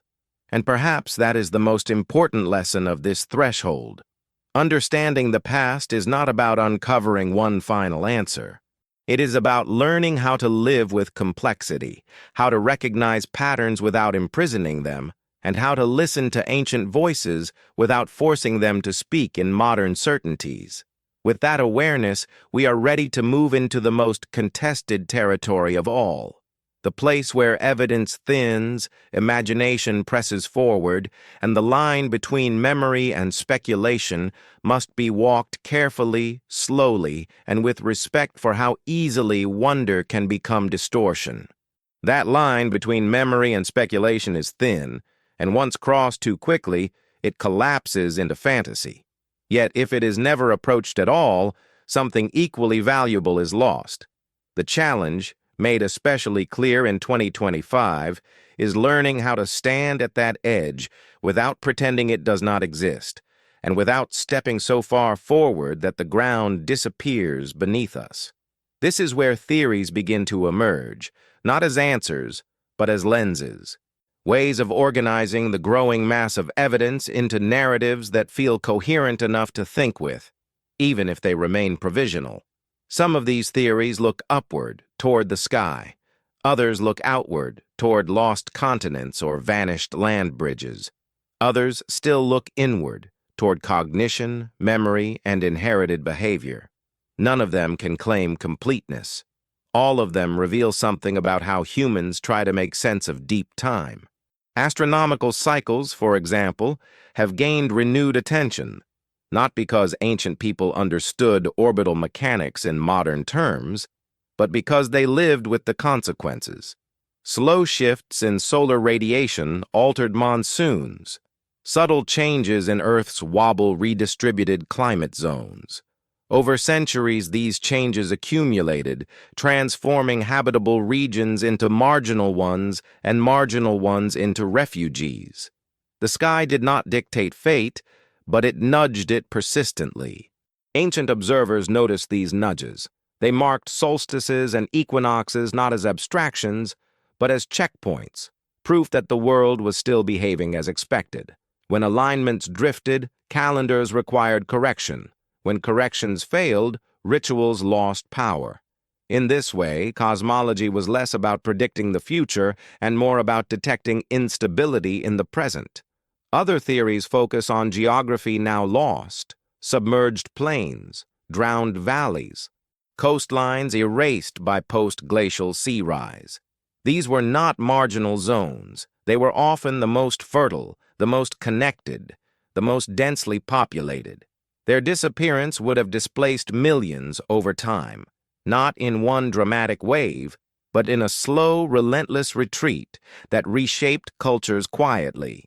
Myths of lost lands may not describe specific places accurately, but they capture the emotional truth of watching home dissolve beneath water that never stops rising.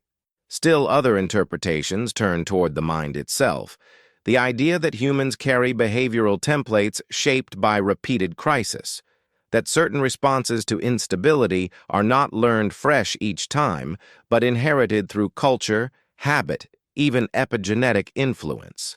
This would explain why societies separated by vast distances often respond to stress in similar ways. Centralization, ritual intensification, scapegoating, simplification, migration. These patterns do not require a shared origin. They require shared pressure. In 2025, no single theory rose above the rest. Instead, what emerged was a growing discomfort with extremes, with claims that everything is coincidence on one end and claims of a single hidden truth on the other. The evidence supports neither. It supports a middle ground that is harder to inhabit, one where meaning emerges from overlap rather than origin. This is an uncomfortable space for modern thinking, which prefers resolution. But it is a familiar space for ancient cultures who lived comfortably with layered explanations. A flood could be both punishment and renewal. A king could be both chosen and doomed. A civilization could be both divinely ordered and destined to fall. Contradiction was not a flaw. It was a recognition of complexity. Archaeology is slowly relearning this lesson. That interpretation does not weaken evidence when handled with care. It contextualizes it. It allows us to ask not only what happened, but how it was experienced. Not only where people went, but what they believed they were leaving behind. As we move further into this contested terrain, the tone of the story shifts again. Less certainty, more reflection. The discoveries of 2025 do not demand belief in hidden masters or forgotten super-civilizations. They demand something more subtle, an acceptance that human history is shaped by forces larger than any one culture and responses more diverse than any one theory can contain. Standing at this edge, the temptation is to either retreat into strict empiricism or leap into grand speculation. The past suggests a third option: to linger, to listen, to let patterns emerge slowly without forcing them into a final shape. Because if there is one thing deep time teaches us, it is this. The most dangerous assumption is that we are the first to notice complexity, and the most productive stance is the quiet acknowledgement that others have stood here before, wondering just as we are now, how much of what they were seeing was truth, and how much was simply the best story they could tell to survive another turning of the cycle. Another turning of the cycle is never recognized in the moment it begins. It announces itself only in hindsight, when patterns align that once seemed unrelated. This is why the past so often feels prophetic, not because ancient people could see the future, but because they had lived through enough endings to recognize the shape of one forming. In 2025, this recognition became harder to dismiss as more evidence suggested that periods of great innovation often cluster just before disruption. Tool-making flourishes, art intensifies, monumental projects accelerate. It is as if societies, sensing instability at the margins, respond by asserting meaning more forcefully. They build, they codify, they monumentalize identity, not consciously to prepare for collapse, but instinctively, as if driven by a need to anchor something before it slips away. This pattern appears again and again in the archaeological record. Elaborate ritual complexes emerging shortly before abandonment, artistic traditions reaching peak refinement just before silence, infrastructure expanding rapidly in environments already under stress. These are not mistakes. They are human responses to uncertainty. When the future feels fragile, the present becomes urgent. The same urgency can be felt in myth. Stories grow darker. Gods become more volatile. Moral boundaries sharpen. Endings are rehearsed in narrative long before they occur in reality. This does not cause collapse. It accompanies it. A psychological adaptation to living on unstable ground. What is striking is how often these moments are misread later as golden ages. Periods of intense cultural output are remembered as peaks, not preludes. The collapse that follows is framed as inexplicable decline rather than the culmination of long-term strain. In truth, brilliance and fragility often coexist. The brightest layers in the archaeological record can sit directly atop the most vulnerable foundations. This realization reframes how we interpret our own moment. We are accustomed to thinking of innovation as progress in itself, but deep history suggests innovation is often reactive, a way to compensate when old systems no longer scale. The appearance of sophistication does not guarantee resilience. Sometimes it signals the opposite. Ancient societies sensed this intuitively. That is why renewal rituals often followed periods of abundance rather than scarcity, why sacrifices were offered when things were going well. These practices were not expressions of fear alone. They were acknowledgments of impermanence, a recognition that equilibrium invites disruption. Archaeology does not record belief directly, but it records behavior shaped by belief. When we see sudden standardization of symbols, increased emphasis on cosmic order, or intensified ancestor veneration, we are seeing communities attempting to stabilize meaning in a shifting world. They are not predicting disaster.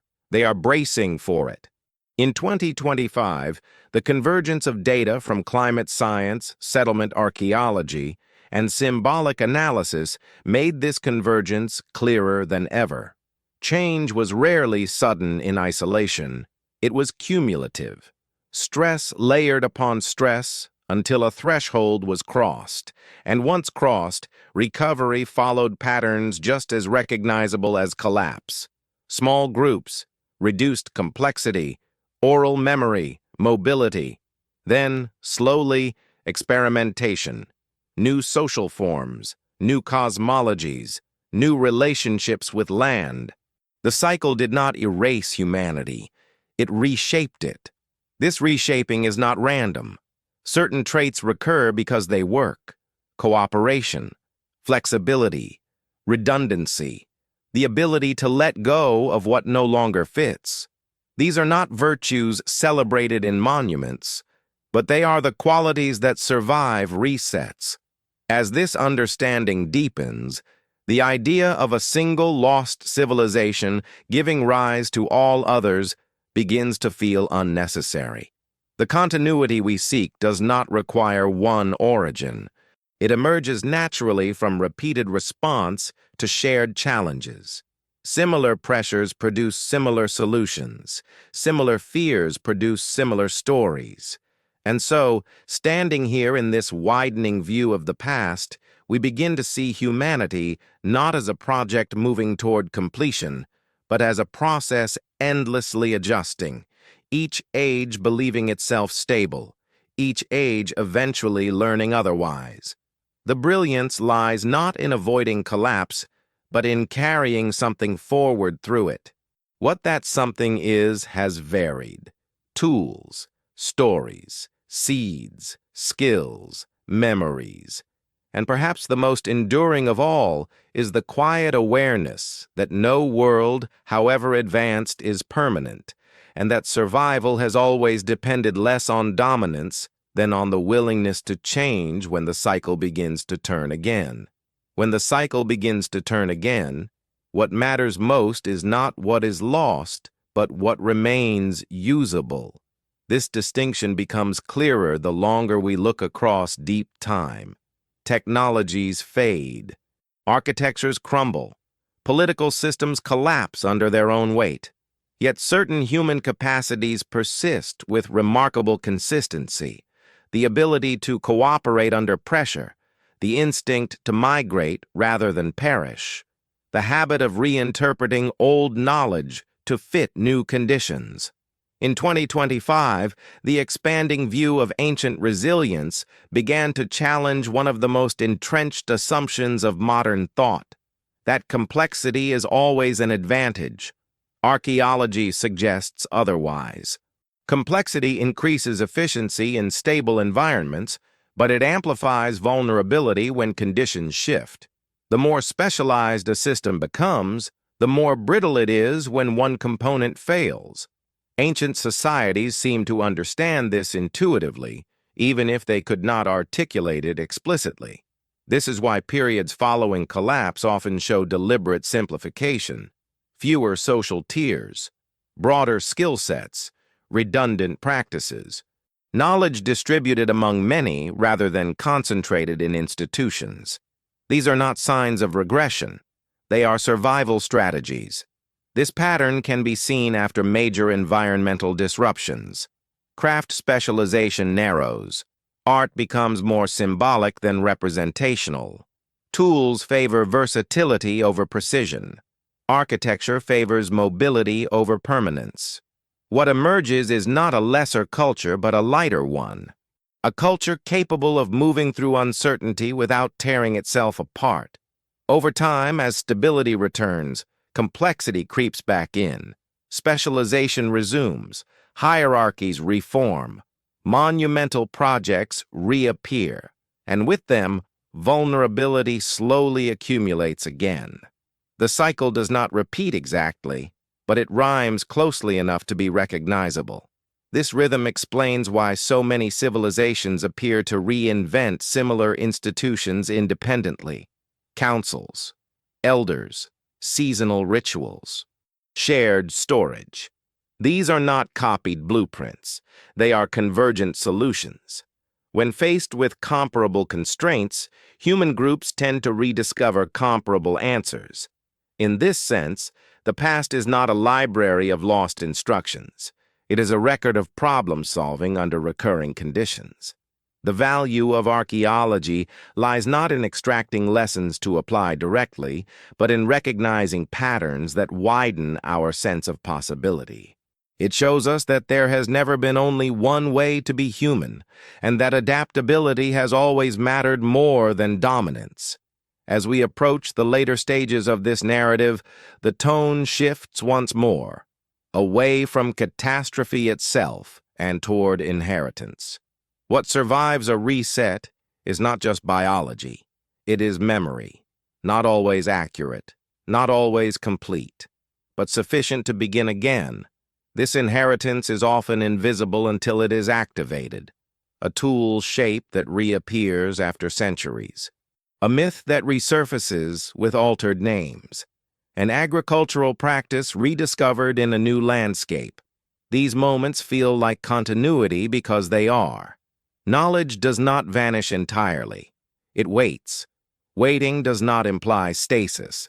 Knowledge changes while it waits. It adapts to new languages, new materials, new needs. By the time it reemerges, it may be unrecognizable to its original creators. Yet the core insight remains intact, embedded in practice rather than explanation. This is perhaps the most sobering and hopeful insight of deep archaeology.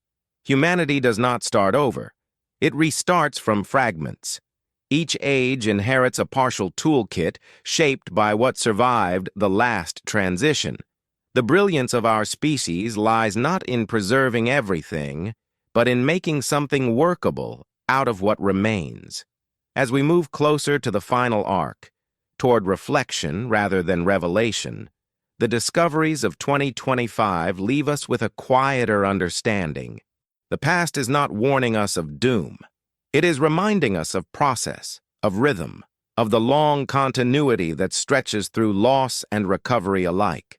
We are not standing at the edge of history. We are standing within it, participating in a cycle far older than any civilization we can name. And like those who came before us, we will be judged not by what we built at our peak, but by what we managed to carry forward when the ground beneath us began, once again, to shift. When the ground begins to shift, the true measure of a society is revealed not in its monuments, but in its margins, in the quiet choices people make when certainty erodes, in whether they cling to forms that no longer serve them or loosen their grip and allow something else to take shape. This is the threshold where inheritance becomes decisive, where fragments either scatter into silence or coalesce into a new beginning. Across deep time, archaeology shows that these moments are rarely dramatic from the inside. There is no clear announcement that an age is ending. Instead, there is improvisation, small adjustments that accumulate. A village relocates a little uphill. A ritual is shortened. A tool is repurposed. A story is retold with emphasis, shifted just enough to make sense of new conditions. These changes do not feel like history being made. They feel like coping. And yet it is precisely these quiet adaptations that determine whether continuity survives a reset. Large systems fail loudly. Small systems endure quietly. The past is filled with examples of societies that did not collapse so much as dissolve, redistributing their people and knowledge into surrounding regions. To later observers, they appear to vanish. In reality, they persist in diluted form, influencing what comes next without leaving a clear signature of authorship. This diffusion of influence is one of the most underappreciated forces in human history. We tend to look for origins, for founders, for clear lines of descent. But much of what endures does so anonymously.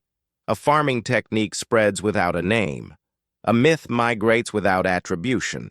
A social norm survives long after its creators are forgotten. The cycle does not preserve credit, it preserves function. In 2025, this understanding reshaped how scholars interpret continuity. Instead of asking which civilization replaced another, the focus shifted to what persisted through the transition, which practices proved portable, which beliefs remained useful, which relationships with land could be re-established elsewhere. The answers often point away from elites and toward ordinary lives, toward habits that could be carried without ceremony. This perspective reframes inheritance as an active process rather than a passive one. Nothing is simply handed down intact. Everything is chosen, consciously or not. Some knowledge is let go because it no longer fits. Some is clung to because it anchors identity. The balance between these choices shapes the next phase of the cycle.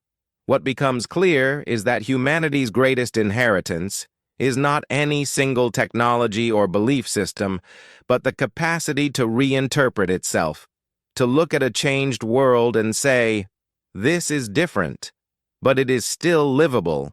That sentence, unspoken yet repeated across millennia, is the true through line of our story.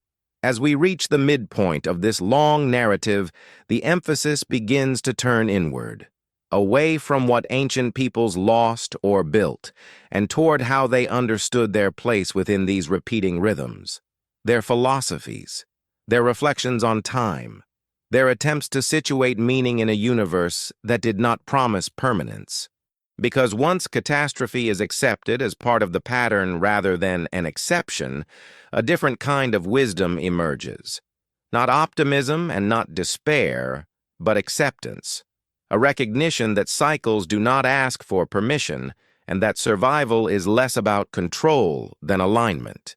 It is here, in this quieter space of reflection, that the past begins to speak most clearly. Not as a warning shouted across ages, but as a steady presence reminding us that we are neither the first to face uncertainty nor the last to navigate it. We are participants in a long, unfolding process, inheriting fragments shaped by countless prior lives and shaping fragments in turn for futures we will never see. And as the story moves forward toward interpretation and release, one truth remains steady beneath all others. Humanity has never escaped the cycle. It has only learned again and again how to live within it.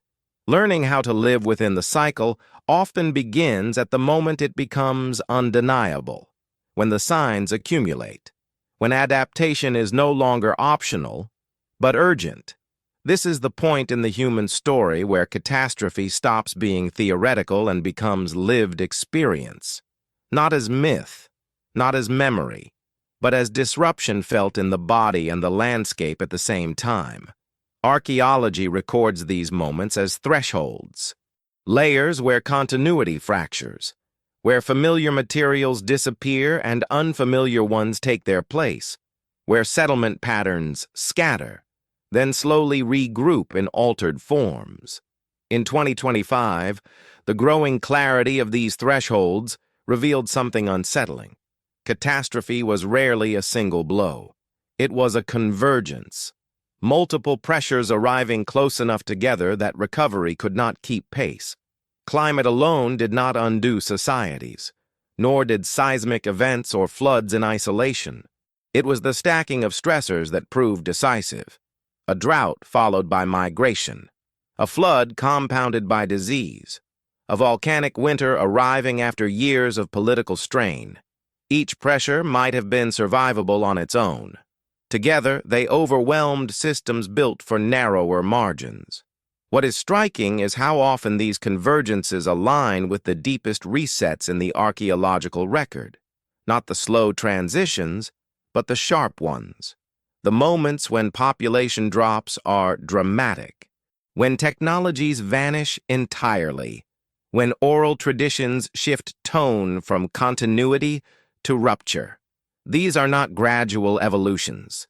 They are breaks in expectation. In these moments, the world does not feel cyclical. It feels broken. For those living through it, there is no assurance of renewal, no guarantee that order will return. The idea of a cycle is often a retrospective comfort applied by later generations who know survival occurred. From within the event, there is only uncertainty. The ground does not merely shift, it betrays. Evidence of this betrayal appears in desperate adaptations. Diets broaden suddenly as preferred resources disappear. Settlement sites move to less optimal but more defensible locations. Burials become more hurried, less elaborate.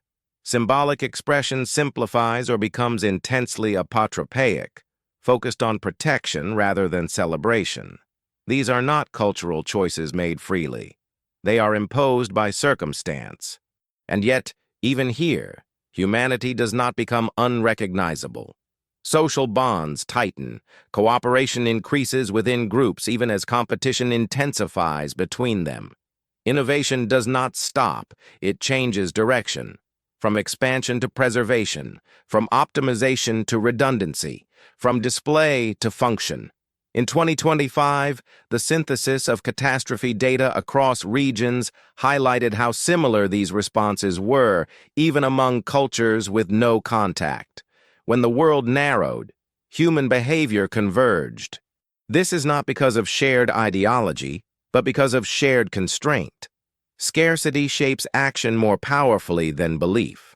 This convergence is one of the strongest arguments against the idea that resets erase humanity's accumulated experience. They compress it. They strip away excess until what remains is the most broadly applicable knowledge. How to find water, how to preserve food, how to move safely, how to maintain trust when fear dominates. The archaeological record does not preserve fear directly, but it preserves its consequences. And in doing so, it reveals that catastrophe is not merely destructive, it is selective. It tests which aspects of culture are essential and which are ornamental. As we move deeper into this act of the narrative, the focus sharpens on these testing moments, on floods that redraw maps, on cold snaps that fracture migration routes, on events that do not just challenge societies, but redefine the conditions under which society itself is possible. These are the moments when history resets its terms, not to punish, not to instruct, but to continue. And humanity, again and again, finds itself forced to answer the same ancient question. What do we carry forward when we cannot carry everything? The answers have varied. But the fact that there have always been answers at all is perhaps the most enduring evidence of our species' capacity to endure. What is carried forward in those moments of narrowing is rarely what once seemed most valuable. Gold is abandoned. Stone monuments are left to weather. Written records are lost to fire or water. What survives is lighter, more intimate. Skills held in the body. Relationships embedded in trust. Knowledge compact enough to move. In the wake of the most severe resets, archaeology reveals a pattern of cultural shedding. Layers rich with ornament give way to layers focused on function. Decorative complexity collapses into symbolic shorthand. Art does not disappear, but it becomes economical. A single mark replaces a complex scene. A repeated motif stands in for an entire cosmology. Meaning is compressed because it must be. This compression is not the loss of thought. It is the concentration of it. One of the clearest signs of this process appears in subsistence strategies. When environments destabilize, diets diversify. People eat what was once ignored. Plants previously considered famine foods become staples. Hunting strategies shift from prestige prey to reliability. These changes leave subtle traces, altered wear on tools, new residue patterns, different seasonal movement. Together, they tell a story of humility imposed by circumstance. Social organization shifts as well. Hierarchies flatten, not out of ideology, but necessity. Leaders remain, but authority becomes practical rather than symbolic. Decision-making accelerates. Consensus narrows. In such contexts, memory becomes a shared responsibility. There is less room for specialized roles that do not directly contribute to survival. Knowledge must circulate or it risks disappearing. This circulation is one reason oral tradition becomes so prominent after disruption. Not because writing is inherently fragile, but because it requires infrastructure. Oral knowledge travels with people. It adapts in real time. It can be reshaped to fit new landscapes without needing translation into material form. In a moving world, voice outperforms stone. In 2025, renewed analysis of post-collapse layers emphasized this resilience. What once appeared as cultural decline now reads as recalibration. Communities reorganizing around constraints they did not choose. The elegance of these adaptations lies in their restraint.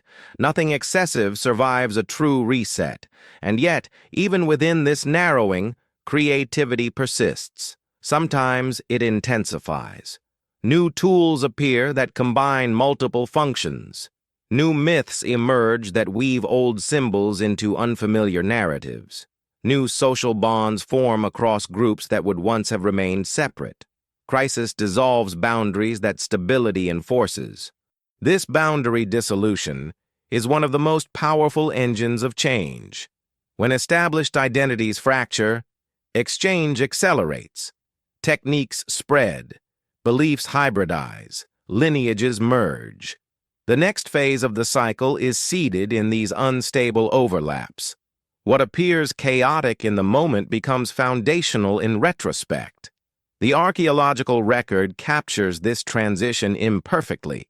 We see the before and after more clearly than the process itself.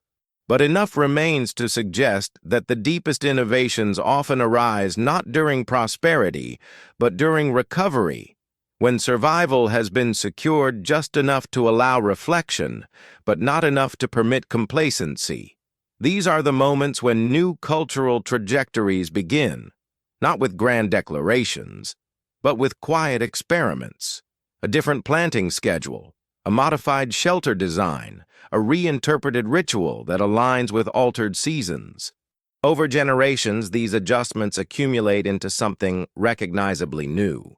As we continue forward, the narrative moves toward the most dramatic of these resets, the ones that loom largest in both archaeology and myth. Events so disruptive that they echo across continents and millennia. Floods remembered long after shorelines changed. Cold ages recalled as ages of darkness. Moments when the cycle tightened so sharply that only fragments could pass through. Understanding these events does not require belief in a single global catastrophe. It requires recognition of scale.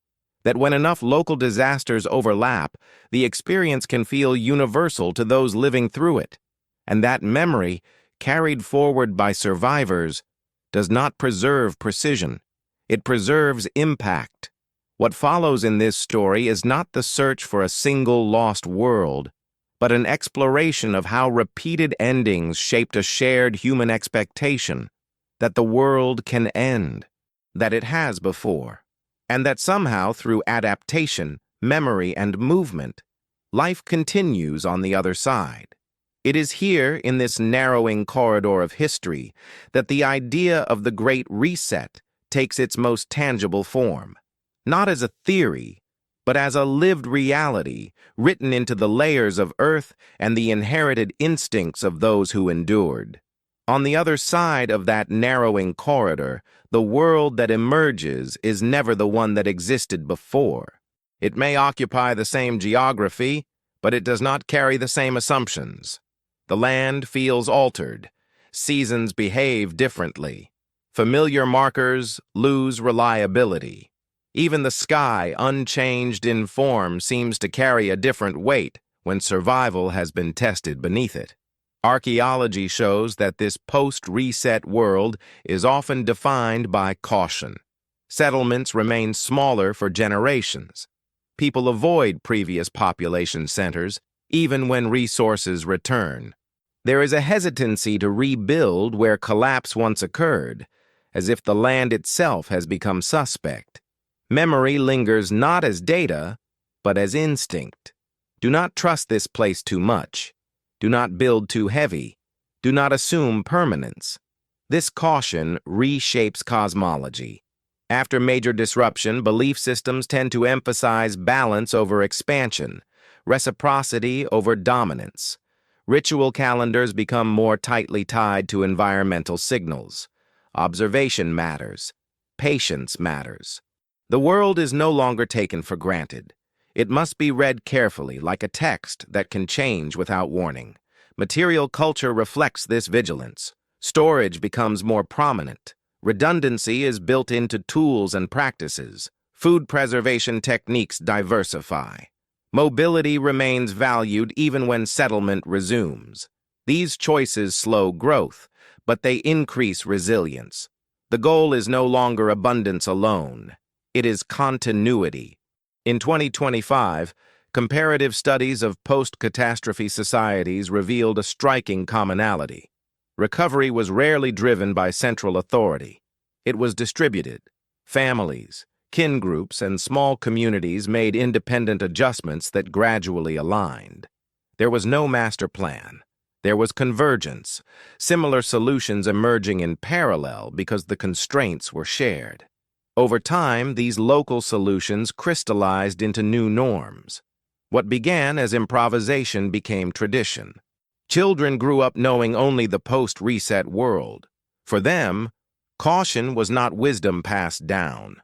It was normality. The memory of collapse faded from conscious awareness, even as its influence persisted in habit and custom. This fading is one of the most misunderstood aspects of recovery. Forgetting is not always a failure. It is a mechanism. Living in constant awareness of catastrophe is unsustainable. Societies must eventually release the trauma to function. What they retain is not the fear itself, but the adaptations fear produced. Archaeology captures this transition subtly. Defensive measures become stylized rather than urgent. Emergency practices become ritualized. What was once a response to crisis is transformed into identity. In this way, catastrophe becomes culture. This transformation explains why later generations often misinterpret the past. They inherit practices without context. They follow rituals without knowing the original threat. Over centuries, explanations drift. Myths replace memory. The emotional truth remains, but the specifics blur. In 2025, this blurring became central to how researchers approached ancient narratives of destruction and rebirth. Instead of asking whether these stories describe literal events, the more revealing question became what phase of recovery they reflect. Early trauma, later stabilization, or the moment when fear was finally safe enough to be told as story rather than lived experience. Seen this way, myth is not history poorly remembered. It is recovery encoded. A way of carrying forward the lessons of collapse without reliving its pain. It allows societies to acknowledge vulnerability while still affirming continuity. As we move further into this arc, the focus shifts toward the long shadow these resets cast. How they shape expectations even after conditions improve. How they influence what people build, what they fear, and what they value. The cycle does not end with recovery. It echoes, and in those echoes we begin to see how humanity's relationship with time itself is altered. The future is no longer assumed to be better. It is assumed to be uncertain. Progress becomes tentative. Tradition gains weight, not because the past was perfect, but because it survived. This is the quiet legacy of catastrophe. Not a single scar, but a changed posture toward the world. One that remains long after the ground has settled, guiding choices in ways that feel natural, even inevitable, to those who no longer remember why those choices were made in the first place. That changed posture toward the world becomes most visible when societies begin to look upward again. Not for dominance, but for orientation. After recovery has taken hold, after food is reliable and movement slows, attention returns to the sky. Not as a mystery to be conquered, but as a rhythm to be understood. In the wake of catastrophe, time itself feels fragile. Calendars matter because survival depends on anticipation. Archaeology shows that many of the most precise astronomical traditions emerge or are refined after periods of disruption. This is not coincidence. When the environment becomes unpredictable, tracking larger cycles offers psychological and practical stability. The sun will return. The moon will complete its path. The stars will rise where they always have. In a world that has proven capable of sudden change, the sky becomes a reference point that does not betray. These observations are not abstract. They are deeply embodied. the timing of migrations, the planting of crops, the scheduling of rituals that bind communities together after fracture. Alignments are chosen not because they are impressive, but because they are reliable. Stone circles, horizon markers, shadow measurements. These are tools of reassurance as much as science. In 2025, renewed analysis of early observatories emphasized this context. They were not monuments to intellectual triumph. They were anchors, built by people who had seen the consequences of misreading the world and who wanted redundancy in their understanding of time. If one signal failed, another remained. This redundancy mirrors broader post-reset behavior. Nothing is trusted alone. Food systems diversify. Social alliances widen. Knowledge is cross-checked through ritual, story, and observation. The world is treated as something to be negotiated with, not controlled. Over generations, this negotiation produces cosmologies that emphasize balance. The idea that excess invites correction. That harmony requires restraint. These beliefs are not philosophical luxuries. They are survival ethics, born from memory even when that memory is no longer conscious. Eventually, prosperity returns. Populations grow. Complexity reasserts itself. And slowly, the caution encoded in post-reset practices begins to erode. New generations push boundaries. Infrastructure expands. Margins narrow. The old rhythms remain, but their urgency fades. The sky is still watched, but more for ceremony than warning. This is the quiet beginning of another ascent, and embedded within it is the seed of the next contraction. The archaeological record does not moralize this pattern. It does not suggest failure or folly. It simply shows repetition. Growth follows recovery. Complexity follows caution, and vulnerability accumulates invisibly alongside achievement. Understanding this does not grant immunity.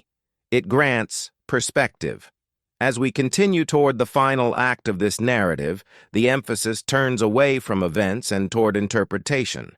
What these cycles suggest about consciousness, about inheritance, about the human tendency to oscillate between humility and hubris, between listening to the world and trying to impose order upon it. The past does not accuse. It observes. It offers no commandments, only echoes. And in those echoes lies the quiet recognition that every civilization believes itself to be building something new, even as it unconsciously retraces paths worn by countless others before it. What remains is not the question of whether the cycle will turn again, but how deeply its previous turns have already shaped the way we think, build, and remember. Those previous turns shape not only what societies build, but how they understand themselves within time. After enough cycles of rise, rupture, and recovery, a subtle shift occurs in human consciousness. Time is no longer experienced as a straight path forward, but as a layered presence. The past is not behind, it is beneath, pressing upward through habit, belief, and expectation. Archaeology captures this layering in unexpected ways. New settlements built atop old ruins, sacred sites reused across millennia, foundations repurposed again and again, each culture leaving its mark while acknowledging, consciously or not, what came before. This is not always reverence. Sometimes it is convenience, sometimes dominance, but often it is continuity expressed through place. In 2025, studies of long-occupied landscapes revealed how rarely humans truly start from nothing. Even after catastrophic disruption, people are drawn back to familiar nodes, river crossings, elevated ground, natural harbors. These locations persist because geography persists, and with geography comes memory, even if fragmented. This persistence gives rise to what might be called inherited intuition. Later societies often sense importance without knowing why. A hill feels sacred. A spring feels protected. A path feels ancient. These sensations are not mystical. They are cultural sediment, the accumulation of meaning left by repeated human use compressed into instinct. Such instincts influence decision-making long after their origins are forgotten. A city grows where another once stood. A ritual is performed where danger was once narrowly survived. Over time, explanation is replaced by tradition. The reason fades. The action remains. This is how deep time enters daily life without announcement, not as history lessons, but as habits that feel self-evident. Archaeology, when viewed this way, is not only about uncovering artifacts, it is about exposing the invisible scaffolding that guides human behavior across generations. The same process applies to social structures. Certain forms recur not because they are ideal, but because they are familiar. Councils of elders, seasonal gatherings, shared feasts after harvest. These practices feel natural because they have been reinforced repeatedly in moments of both stability and crisis. They survive resets because they adapt easily. In the wake of catastrophe, these familiar structures provide psychological continuity. They reassure communities that not everything has changed, that some patterns remain trustworthy. Over time, this reassurance hardens into identity. By the time prosperity returns, these inherited forms are rarely questioned. They are defended, codified, protected by law or belief, and in doing so, they begin to resist the very flexibility that once allowed them to survive disruption. This is not failure. It is drift. Every successful adaptation contains the seed of its eventual rigidity. What once allowed movement becomes something to preserve.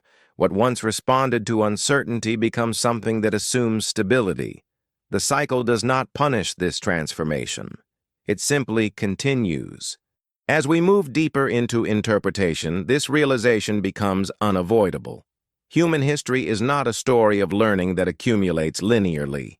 It is a story of learning that oscillates. Lessons are learned, applied, institutionalized, then forgotten when conditions change. They must be relearned again, often at great cost. The discoveries of 2025 sharpened this insight, not because they revealed something entirely new, but because they revealed how often the same dynamics have played out under different names and landscapes. Different technologies, different cosmologies, the same rhythms.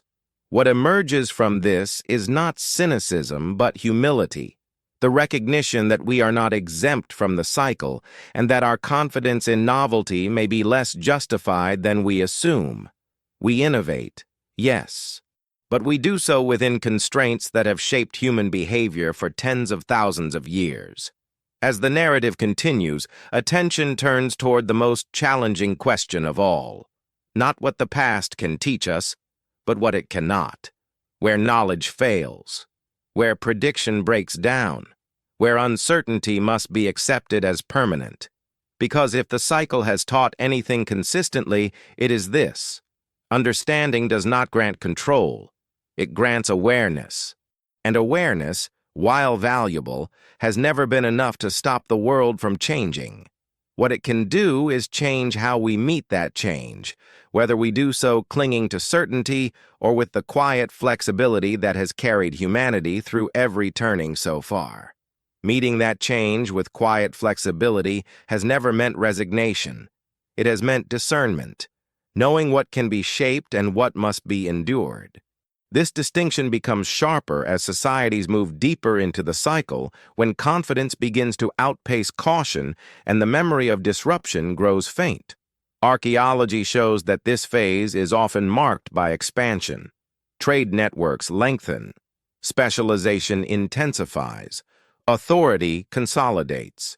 There is a sense of momentum, a belief that the trajectory is upward and that the systems now in place are robust enough to sustain it. The past feels distant. Its lessons seem abstract, no longer urgent. And yet, beneath this expansion, familiar tensions accumulate, resources concentrate, margins thin. Systems grow interdependent in ways that amplify risk. A failure in one place begins to cascade outward. This is not unique to any era. It is a structural feature of complexity. In 2025, comparative studies across civilizations made this pattern difficult to ignore. From river valleys to island empires, the same sequence repeated. Recovery fostered restraint. Restraint enabled growth. Growth encouraged confidence. Confidence bred fragility. The cycle did not require malice or ignorance. It unfolded through success. This is perhaps the most unsettling realization of all, that collapse is not always the result of error. Sometimes it is the byproduct of things working too well for too long under stable conditions that do not last. Ancient cultures sensed this vulnerability, even if they could not articulate it in systemic terms. This is why so many traditions emphasize moderation, why hubris becomes a moral failing in myth, why excess is portrayed as an invitation to correction. These are not abstract virtues. They are survival heuristics encoded in story. When these warnings are heeded, cycles slow. When they are ignored, cycles accelerate, but they do not stop. The archaeological record preserves moments where societies attempted to arrest this drift. Legal reforms, religious revivals, monumental projects meant to reassert cosmic order. These efforts are often impressive, sometimes effective in the short term, but they rarely alter the underlying trajectory. They manage symptoms without changing structure. Over time, the gap between appearance and resilience widens. The civilization looks strong. Internally, it grows brittle. The warning signs become visible only in hindsight. To those living within the system, normalcy persists right up until it does not. This delayed recognition explains why collapse is so often described as sudden, even when its causes were long in the making. The final trigger may be abrupt. The vulnerability is not. As we move toward the later blocks of this narrative, the focus shifts from pattern to reflection. From what has happened repeatedly to what it feels like to live within those repetitions. To inherit systems shaped by previous cycles without fully understanding the conditions that produced them. Because every generation stands at a midpoint it cannot see clearly. Looking back, it sees collapse and recovery. Looking forward, it sees progress and possibility. The present feels stable because instability is always easier to recognize once it has passed. The past does not mock this blindness. It records it patiently, layer by layer, leaving behind evidence not just of what failed, but of what was believed to be permanent. And in that record lies the quiet invitation that ends this arc. Not to predict the next turning, not to prevent it, but to recognize the posture we adopt as the cycle continues, whether we meet change with rigidity or responsiveness, whether we cling to the illusion of control or cultivate the adaptability that has always been our most enduring inheritance. Because while the cycle itself may be unavoidable, the way we move within it has never been fixed. That freedom of movement within the cycle is subtle, easily overlooked, and often misunderstood. It does not announce itself as agency. It feels more like temperament, a collective inclination toward flexibility or fixation, toward listening or insisting, toward adjustment or defense. These tendencies, shaped quietly over generations, influence how societies respond when pressure returns. Archaeology suggests that cultures which endure longest are not those with the strongest defenses, but those with the softest edges. Borders that allow movement, identities that tolerate blending, traditions that evolve without losing coherence. These qualities rarely appear heroic in historical narratives. They leave fewer monuments. They generate less spectacle, but they absorb shock more effectively. In moments of rising stress, this softness becomes decisive. When resources tighten, Societies accustomed to negotiation adapt more smoothly than those built on rigid hierarchy. When migration increases, cultures familiar with exchange integrate newcomers more easily than those defined by exclusion. These differences are not ideological, they are practical. They determine whether stress fragments a system or redistributes it. In 2025, interdisciplinary research began to highlight how often collapse correlates not with environmental severity, but with social inflexibility. Comparable droughts produced survival in one region and abandonment in another. Similar floods led to reorganization in some societies and disappearance in others. The variable was not the event, it was the response. This realization reframes catastrophe yet again. It is not merely something that happens to societies. It is something that interacts with their internal structures. Pressure reveals character, not moral character, but structural character. How power flows, how decisions are made, how knowledge circulates. Ancient myths often encode this truth obliquely. Stories of kings who refuse counsel, of cities that ignore warnings, of communities saved by humility rather than strength. These narratives persist because they describe repeatable dynamics. They are not judgments, they are observations. As cycles progress, however, these observations tend to fade. Success reinforces the belief that existing structures are sufficient. Flexibility is mistaken for weakness. Redundancy is seen as inefficiency. Diversity of thought is tolerated less. These shifts are subtle, often framed as optimization, but they narrow the range of possible responses just as conditions begin to demand expansion. The archaeological record captures this narrowing in small ways. Standardized tools replacing regional variation, uniform architectural styles displacing local adaptations, centralized storage replacing distributed networks. Each change makes sense in isolation. Together, they reduce resilience. When disruption finally arrives, the system struggles to improvise. Solutions that once emerged organically now require authorization. Movement becomes constrained. Trust erodes. What was once a network becomes a bottleneck. And yet, even in these moments, the cycle does not erase humanity's capacity to adapt.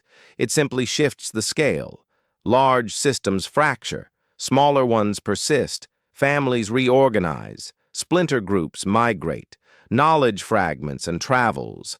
The center collapses, but the periphery carries forward. This is why archaeology so often finds continuity at the margins. Remote regions preserving practices long abandoned in cores. Peripheral groups maintaining flexibility because they were never fully integrated into rigid systems.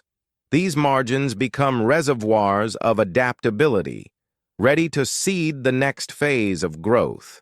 In this way, the cycle is not a circle, but a spiral. Each turn returns to familiar challenges, but from a slightly altered position. The world changes.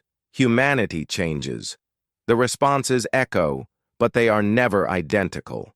As we approach the final movements of this narrative, the emphasis turns toward release rather than resolution.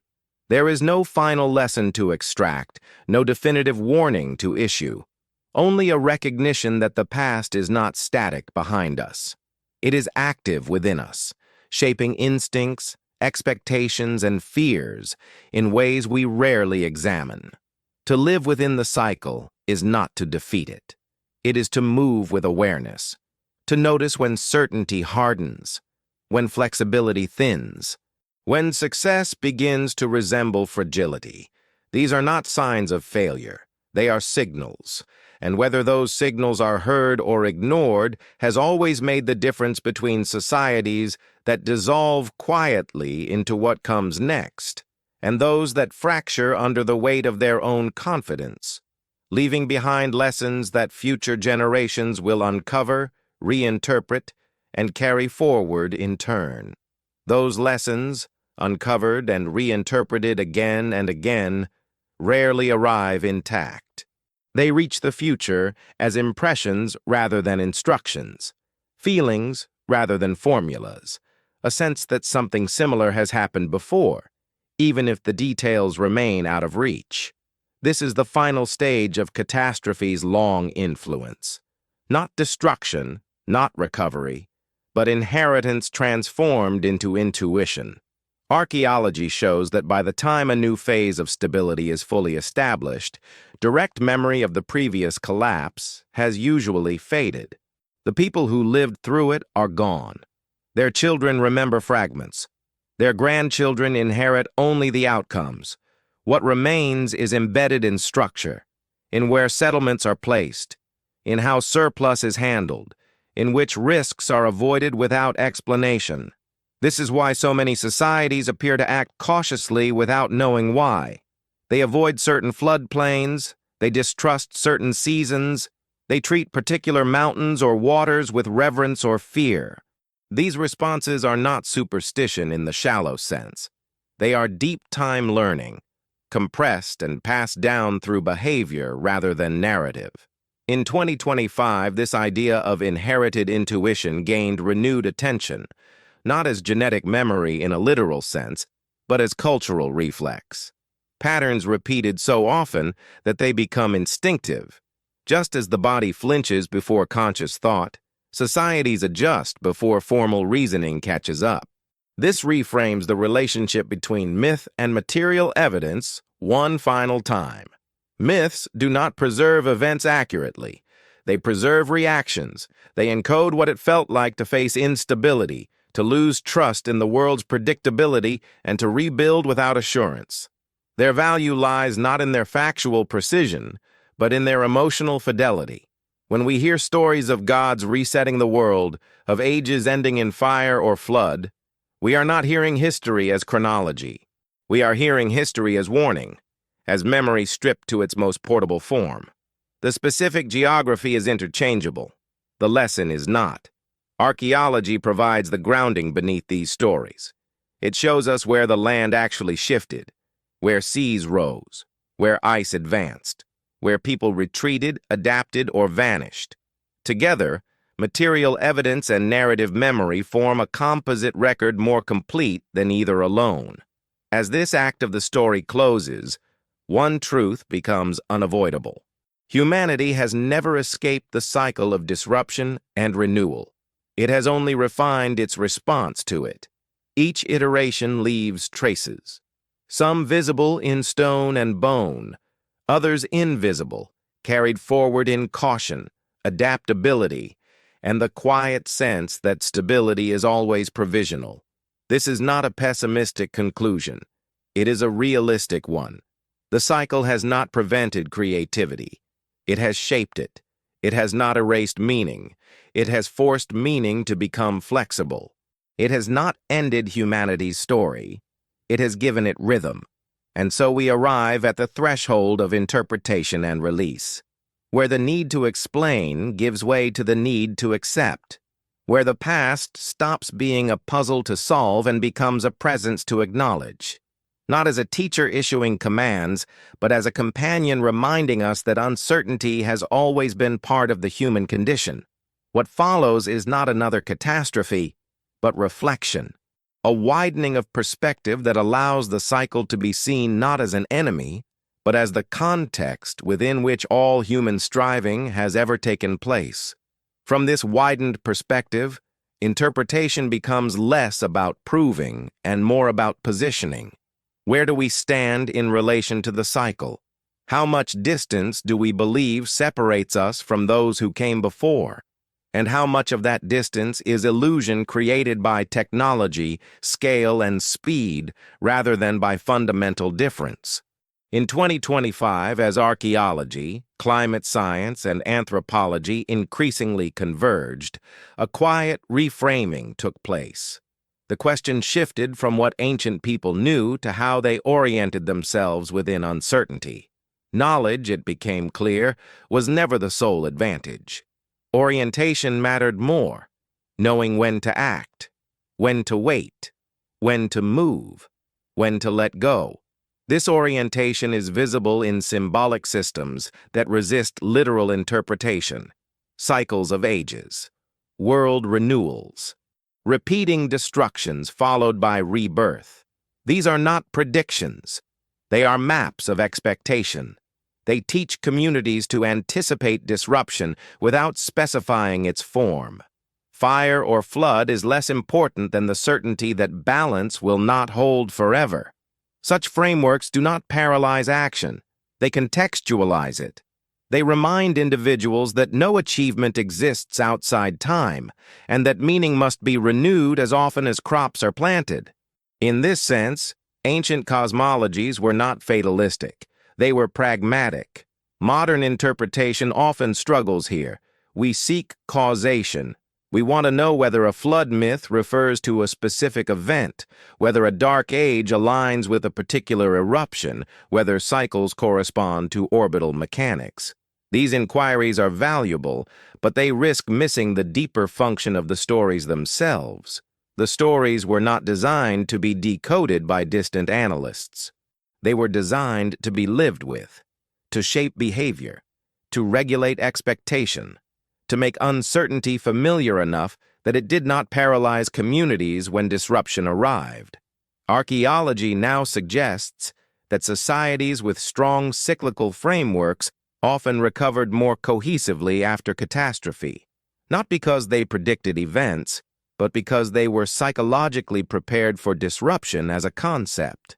When the world changed, it did not shatter their worldview. It fulfilled it. This does not mean those societies suffered less. Loss was still profound. Trauma was still real, but meaning remained available.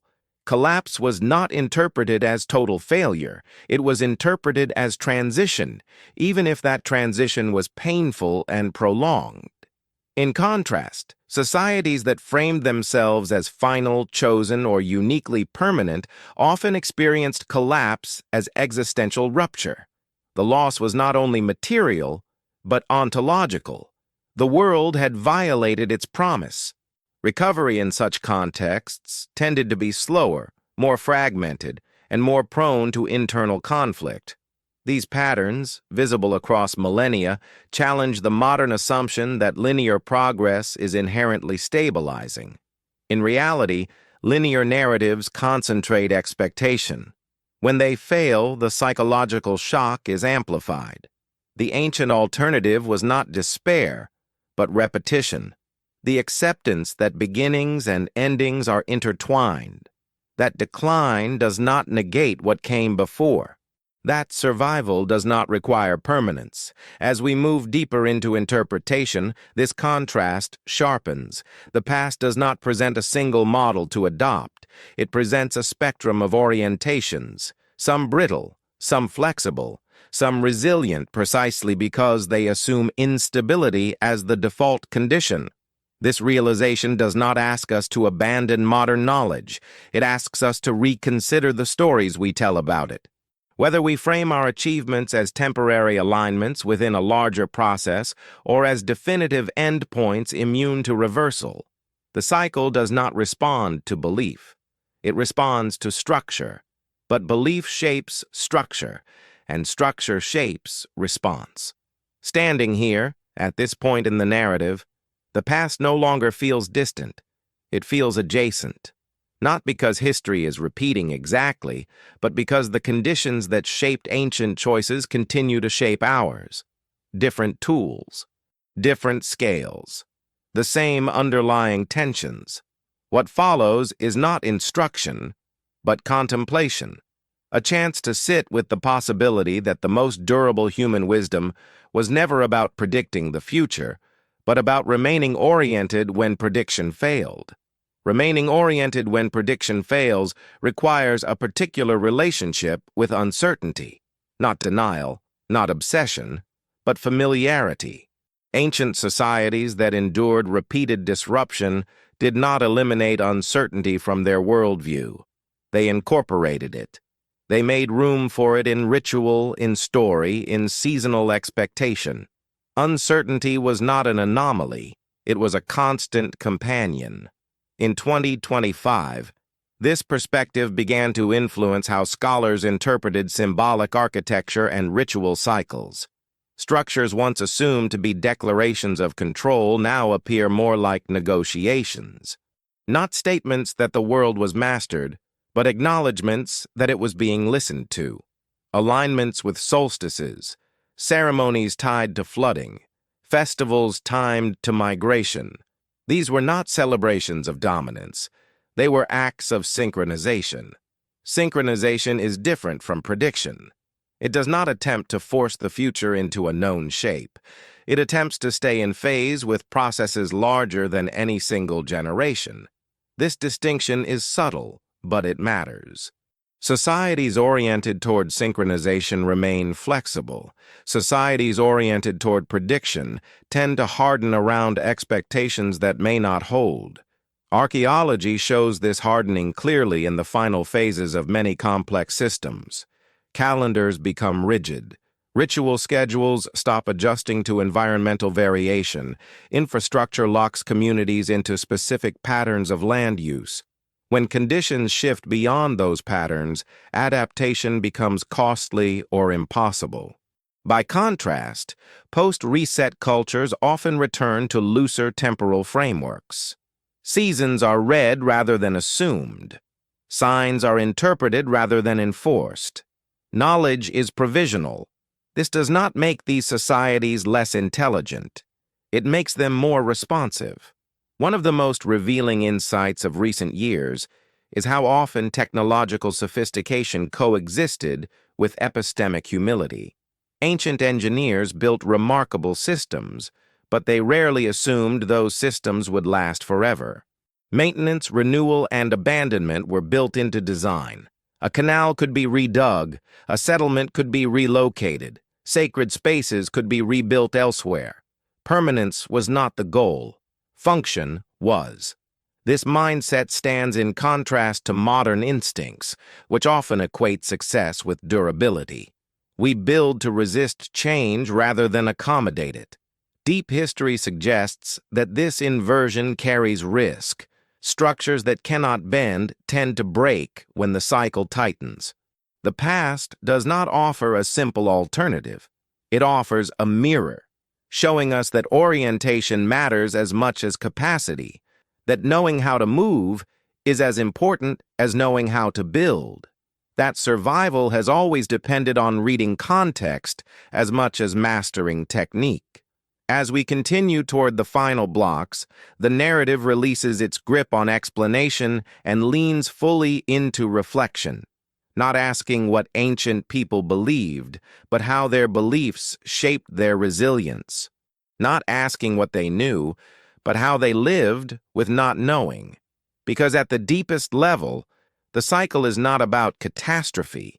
It is about relationship between humans and landscape, between expectation and reality, between memory and forgetting. And it is here, in this quiet space between certainty and surrender, that the past feels most present, not as a warning and not as a prophecy, but as a shared condition, one that has shaped every generation before us and will shape every generation to come, regardless of how advanced the tools appear or how confident the narratives sound. The cycle does not demand belief. It demands attention. Attention, once cultivated, changes the way time itself is perceived. The present no longer feels isolated. It becomes porous, informed by what came before and suggestive of what may follow. In this state, the past is not a warning sign flashing red. It is a low, steady signal, reminding us that continuity is maintained not through certainty, but through responsiveness. Archaeology, at its most reflective, invites this kind of attention, not the excitement of discovery alone, but the patience to sit with patterns that do not resolve cleanly. In 2025, as datasets grew larger and interpretations more cautious, a subtle shift occurred.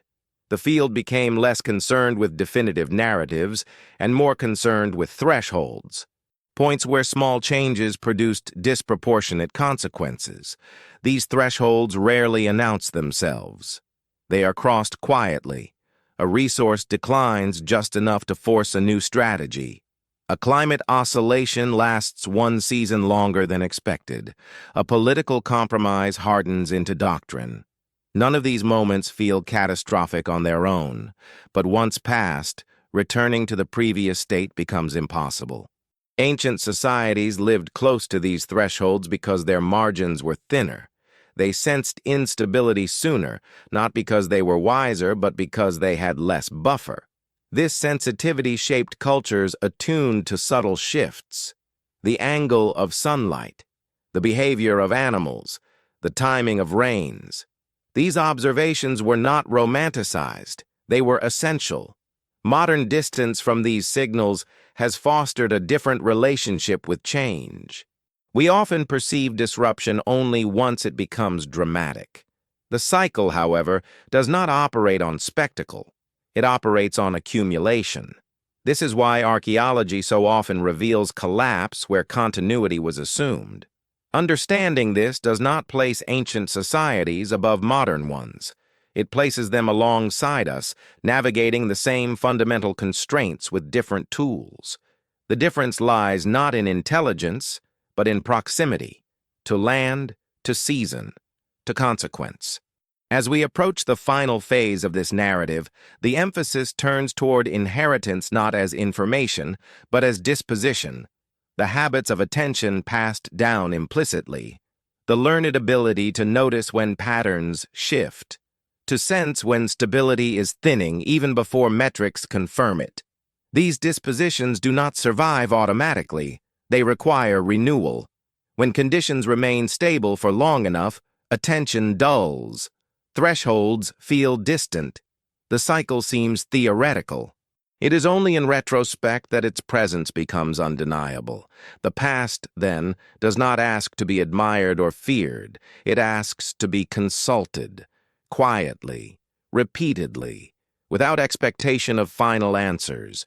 Its value lies not in prediction, but in calibration, helping us sense where we are within a rhythm too large to be controlled, but not too large to be felt.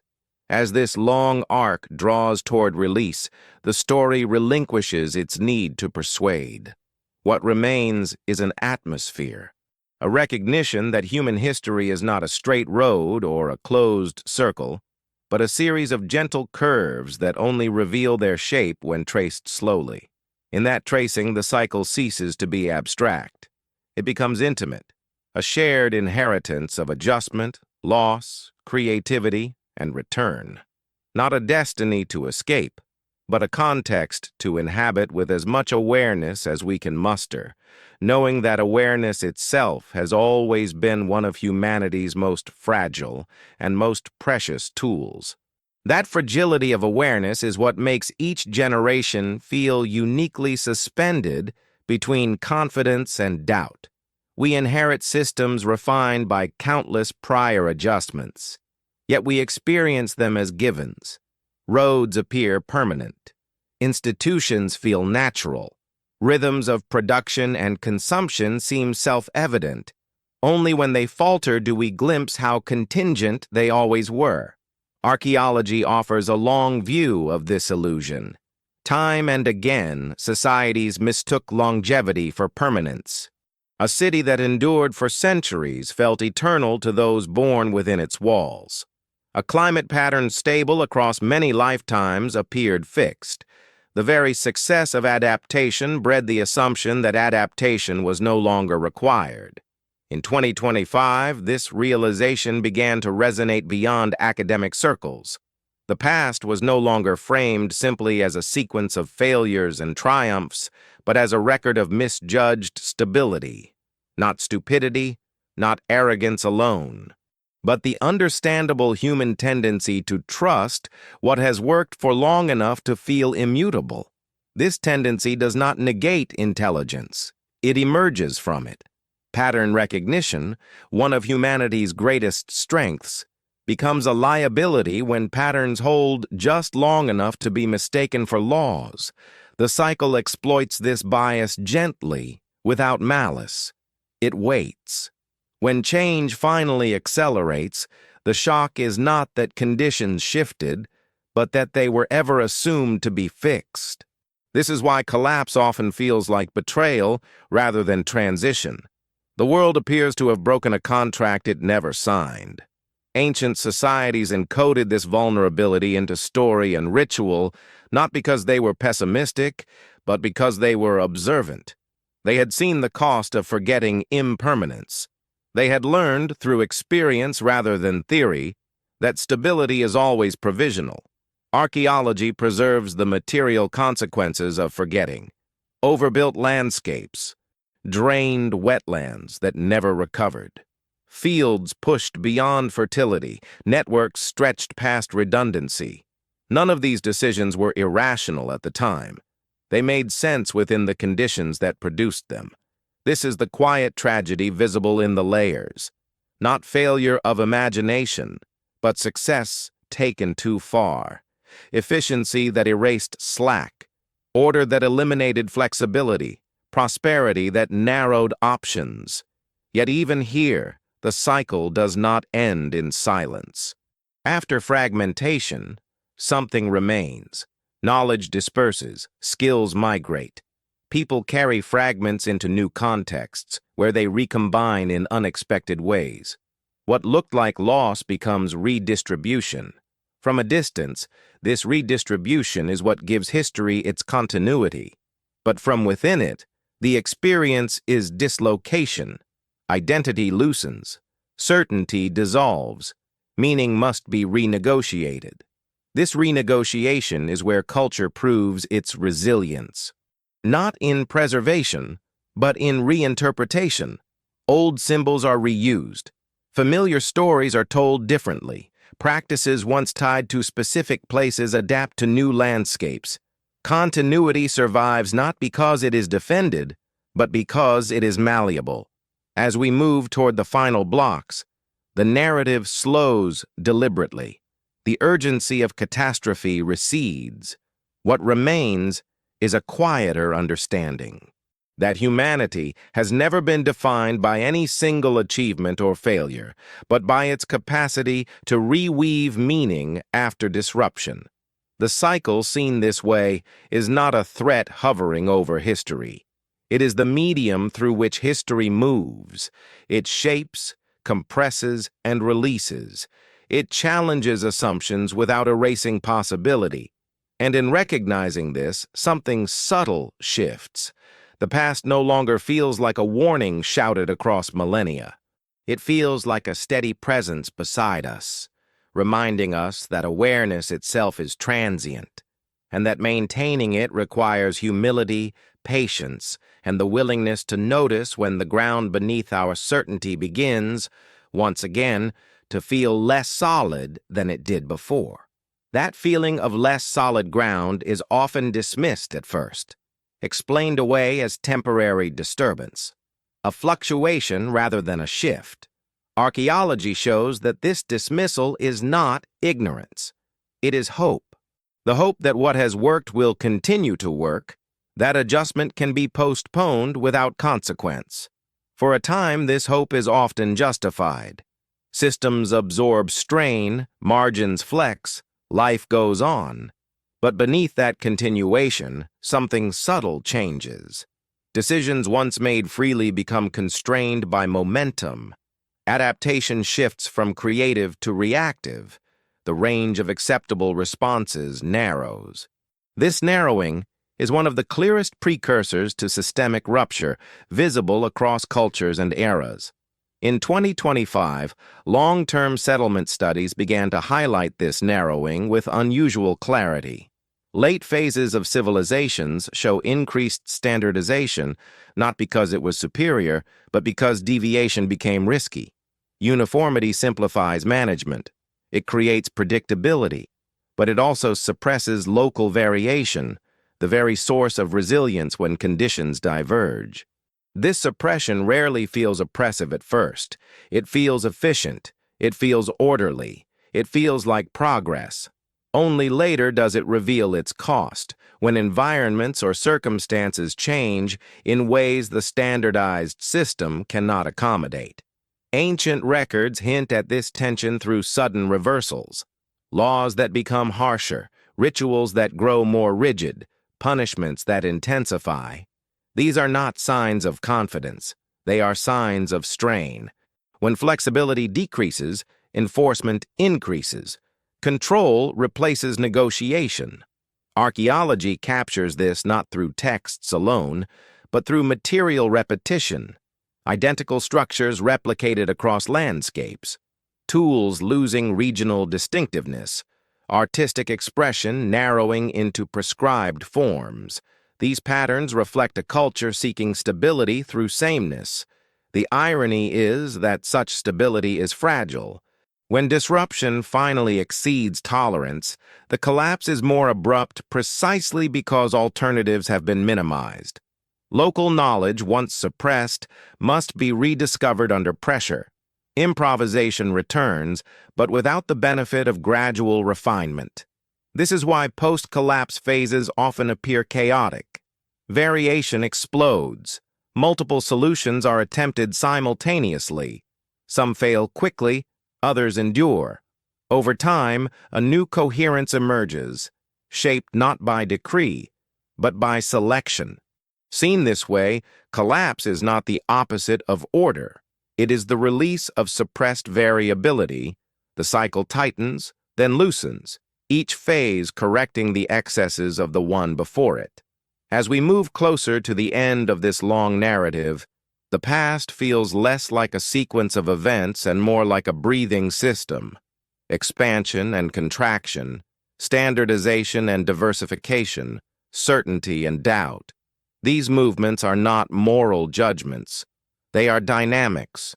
Understanding them does not grant foresight, but it does offer composure, a way to recognize tension without panic, to see strain not as an immediate failure, but as part of a longer adjustment. The ancient world did not disappear because it misunderstood the cycle. It disappeared because no society can hold perfect balance indefinitely. What matters is not avoiding imbalance, but surviving it.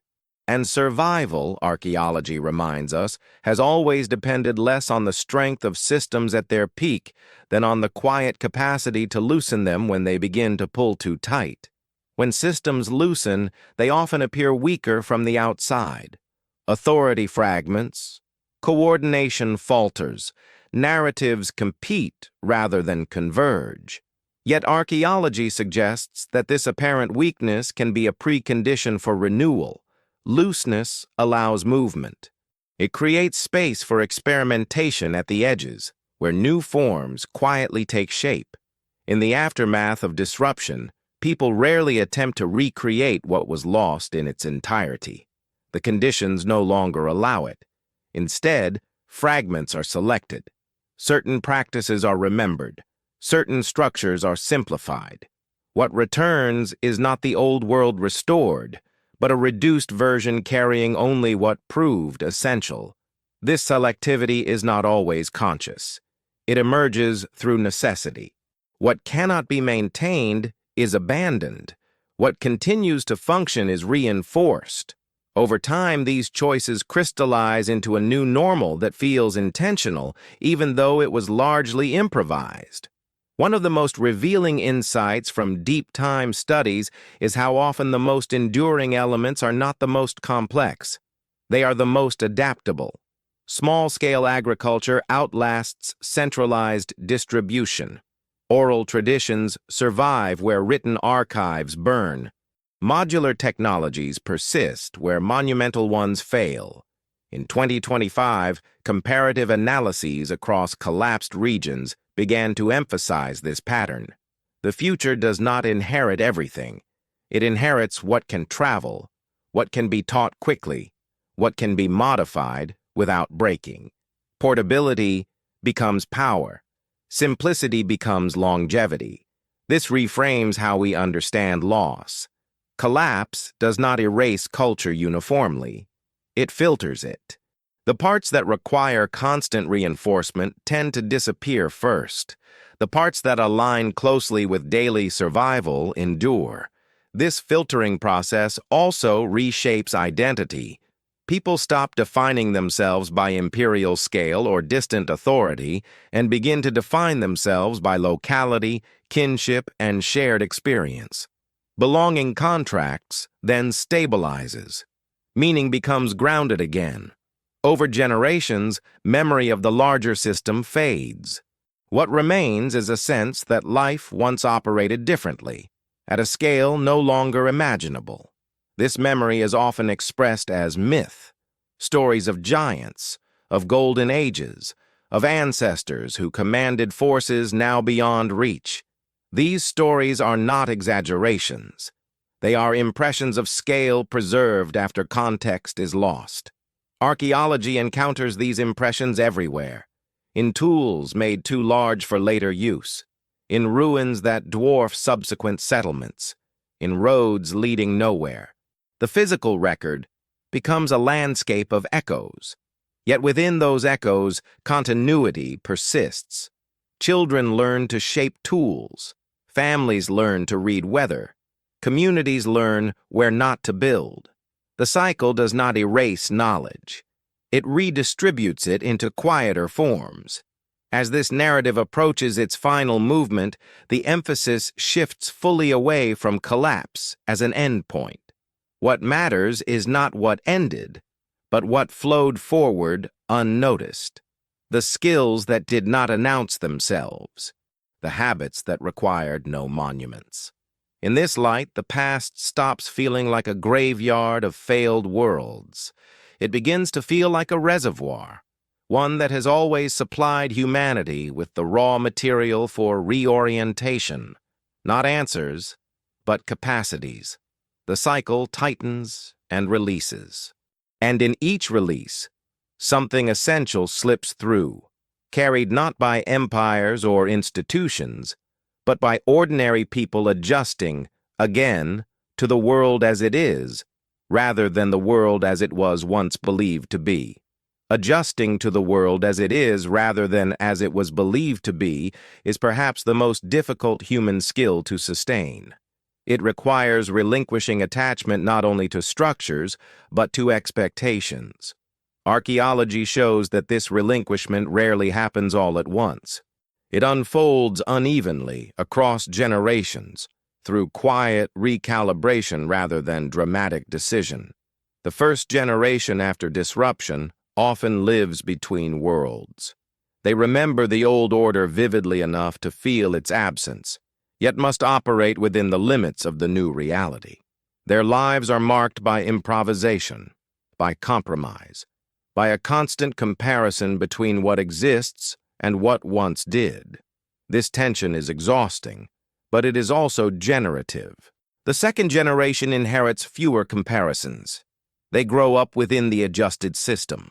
What felt temporary to their parents feels normal to them. Scarcity becomes routine. Localism becomes identity. Skills that were once auxiliary become central. Memory shifts from loss to adaptation. By the third generation, the previous world exists only as story. Its scale feels mythical, its abundance unreal. The new order no longer feels provisional. It simply is. And with that acceptance comes creativity unburdened by nostalgia. This generational pattern appears again and again in the archaeological record. It explains why revival movements so often fail. They are driven by those who remember, not by those who live fully within the present conditions. The desire to restore becomes stronger than the capacity to adapt. Over time, successful societies are those that stop trying to go backward without fully severing the thread that connects them to what came before. They allow memory to inform, but not dominate. They treat the past as reference, not blueprint. In 2025, interdisciplinary work between archaeology and psychology highlighted how deeply this pattern mirrors individual grief. Loss must be acknowledged before integration is possible. Denial prolongs suffering. Obsession freezes movement. Acceptance opens space for reorganization. Seen this way, collapse is not only a structural event, it is an emotional one. Cultures grieve. They mourn futures that will not arrive. They mourn identities that no longer fit. Only after this mourning can renewal begin. Ritual plays a central role here, not as superstition, but as processing. Funerary practices expand, commemorations multiply, stories emphasize endings.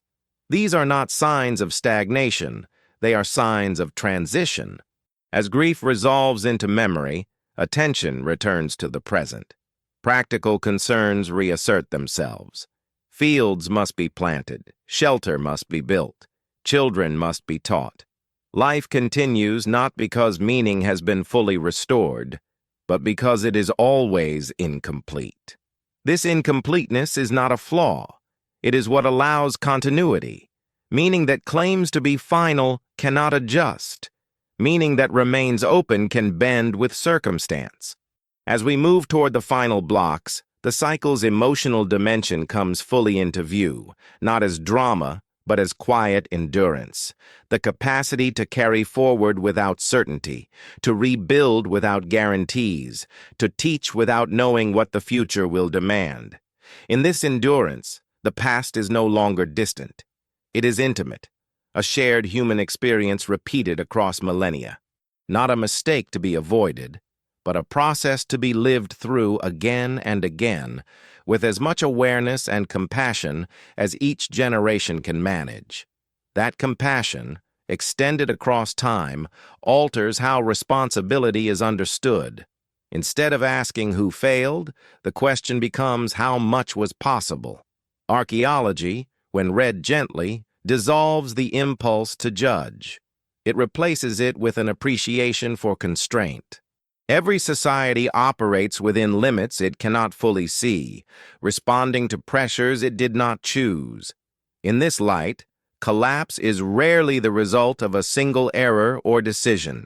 It is the outcome of cumulative trade-offs, choices that solved immediate problems while quietly narrowing future options. From within the moment, these choices often appear rational, even necessary. Only in retrospect do their consequences align into a recognizable pattern. In 2025, this cumulative perspective reshaped how researchers spoke about responsibility. Blame gave way to process. The focus shifted from identifying villains to tracing feedback loops. How success generated expansion, how expansion generated dependency, how dependency reduced flexibility, and how reduced flexibility amplified shock. This does not absolve power or intention, it contextualizes them. Leaders act within systems that reward certain behaviors and punish others.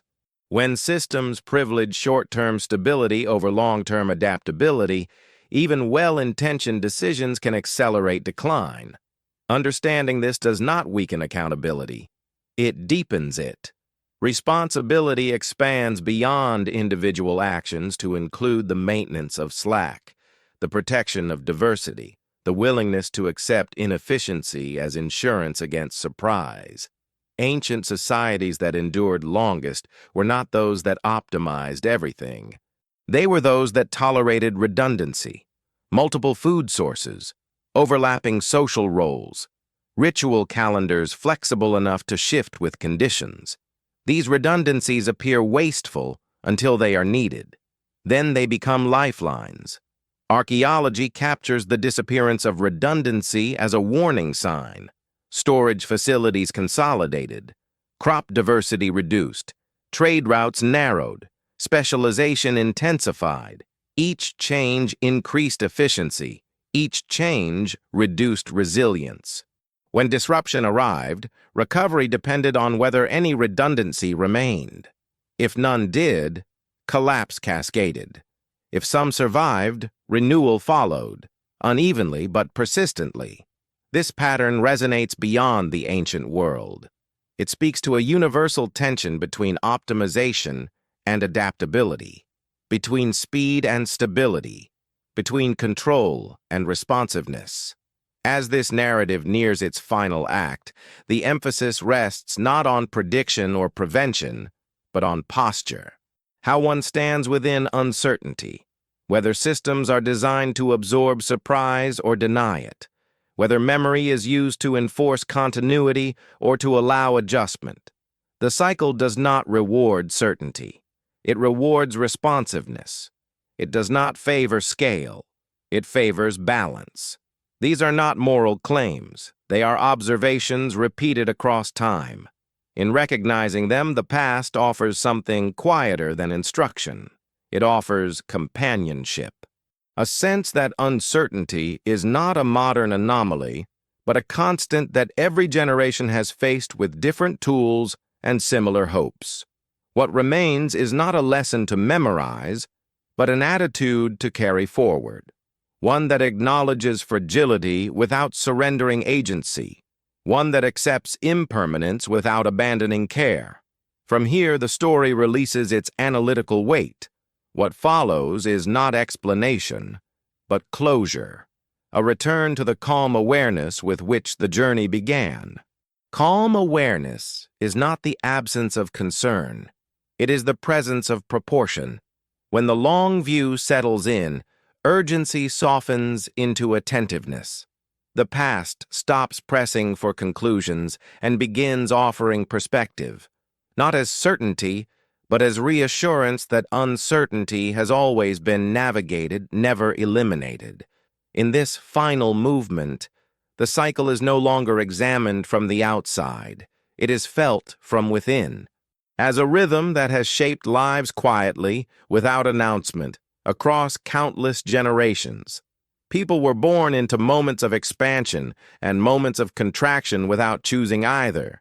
They loved, planned, labored, and hoped within conditions that felt ordinary to them, even when we now describe those same conditions as extraordinary. Archaeology, at its most humane, restores this ordinariness. Behind every collapsed structure was a household. Behind every abandoned field was a decision made at dusk, weighing fatigue against tomorrow's needs. Behind every migration was a mixture of fear and resolve. The cycle was never abstract to those living inside it. It was daily life. This recognition dissolves the distance between past and present. We are not observing a finished story. We are occupying a familiar chapter. Different technologies, different scales, the same fundamental negotiation with time, resources, and meaning. The past did not know how its stories would end. Neither do we. And this is not a deficiency. It is the condition under which all creativity arises. Certainty produces repetition.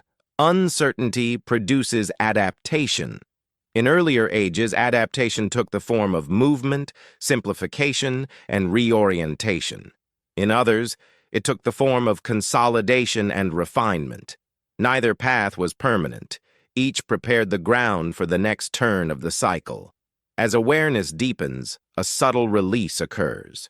The need to locate ourselves at the center of history fades. We are no longer the culmination of a line or the brink of an end. We are participants in a process that has no final form. This does not diminish responsibility. It clarifies it. Care becomes local. Attention becomes deliberate. Choices are made with the understanding that outcomes will extend beyond intention, shaped by forces no one fully controls. Ancient people understood this without naming it. They embedded it in ritual, in seasonal pause, in the acceptance that not all questions require answers to be lived with. Their wisdom was not predictive. It was relational. As the story draws closer to its end, silence becomes as important as explanation. Space to let the pattern settle. Space to feel continuity rather than analyze it. Space to recognize that history is not a sequence of warnings, but a shared inheritance of adjustment. The cycle continues not because it must, but because life itself is responsive, always shifting, always negotiating, always incomplete. And within that incompleteness, something enduring persists. Not empires, not monuments, but the quiet capacity to begin again without erasing what came before. Beginning again without erasing what came before is the subtle art humanity has practiced longer than any craft or science. It is not taught directly. It is learned through repetition, through loss, through the slow realization that continuity does not require sameness. Each generation inherits fragments and learns how to arrange them into something workable for its own time. Archaeology reveals this process most clearly in what does not return. Certain forms vanish completely. Certain technologies are never revived. Certain names fall out of use.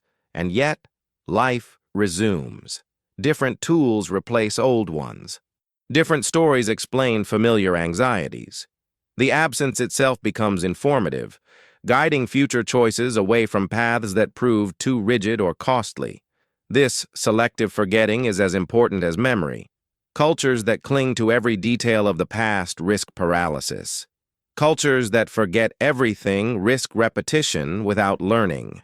The balance lies somewhere in between, where memory informs but does not dominate, where forgetting creates room for change without severing identity. In the long view, history appears less like a record of accumulation and more like a series of recalibrations. Knowledge is not endlessly stacked, it is sifted. What survives is not what was most impressive, but what remained usable under new conditions. This understanding softens the anxiety of loss. It reframes disappearance not always as failure, but sometimes as completion. Certain forms exist only to carry a society through a specific phase. When that phase ends, the form dissolves. What mattered was not its permanence, but its function. From this perspective, even collapse loses some of its finality. It becomes a boundary rather than an abyss, a line between ways of living rather than a termination of meaning. People cross that line carrying what they can, leaving the rest behind without fully knowing which parts will matter most. As listeners to this long echo of human experience, we are not asked to judge those choices. We are asked to recognize them as familiar. We, too, make decisions without full knowledge. We, too, will be remembered imperfectly, if at all. And yet our actions will shape the conditions under which others adjust and begin again. This recognition brings a quiet humility, not resignation, but grounding. It allows concern without panic, care without illusion of control. It invites participation rather than mastery. As the narrative approaches its final moments, the cycle no longer feels distant or abstract. It feels like a steady background presence, like gravity, unseen, unquestioned most of the time, yet shaping every movement. To live within it consciously is not to escape it. It is to move with awareness rather than resistance. To accept that beginnings and endings are not opposites but partners in the same long motion, and in that motion the past does not fade away, it settles.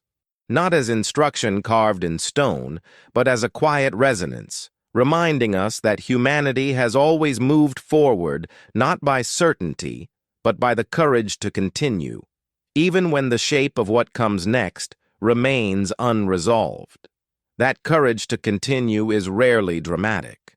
It does not announce itself with declarations or milestones. More often it appears as routine, as persistence disguised as habit, as the decision to tend a field again, to teach a child again, to tell a story one more time, even when its ending feels uncertain.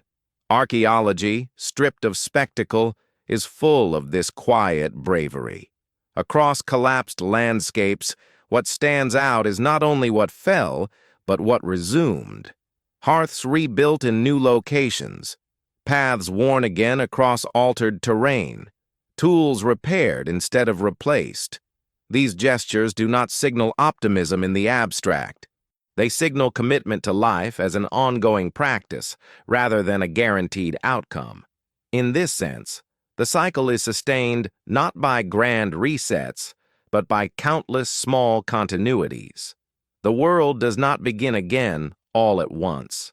It resumes unevenly, through overlapping efforts that gradually restore coherence. Some attempts fail, others persist. Over time, a new pattern emerges, recognizable only in hindsight. This unevenness is essential. Uniform recovery would imply control.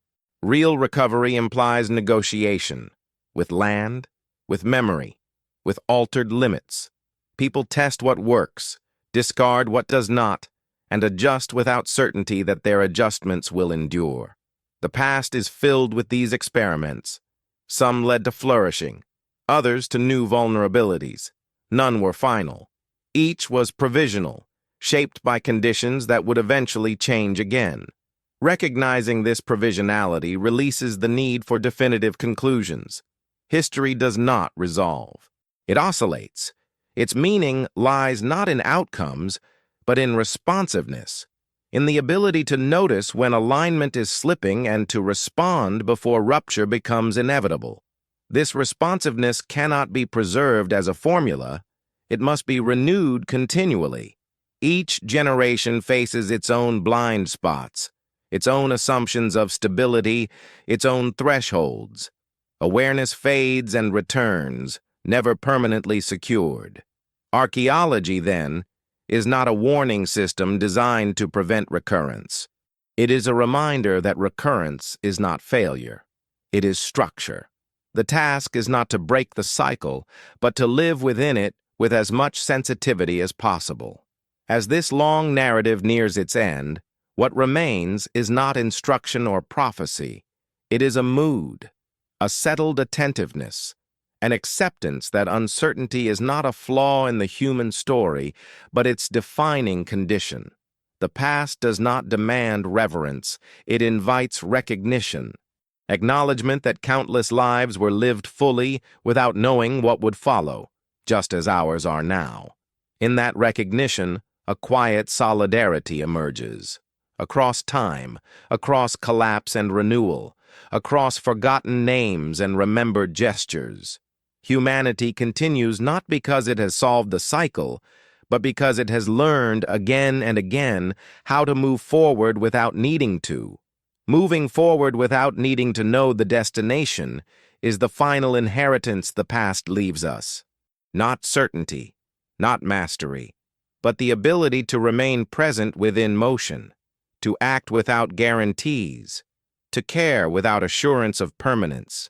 This is the quiet continuity that archaeology reveals beneath every rise and fall.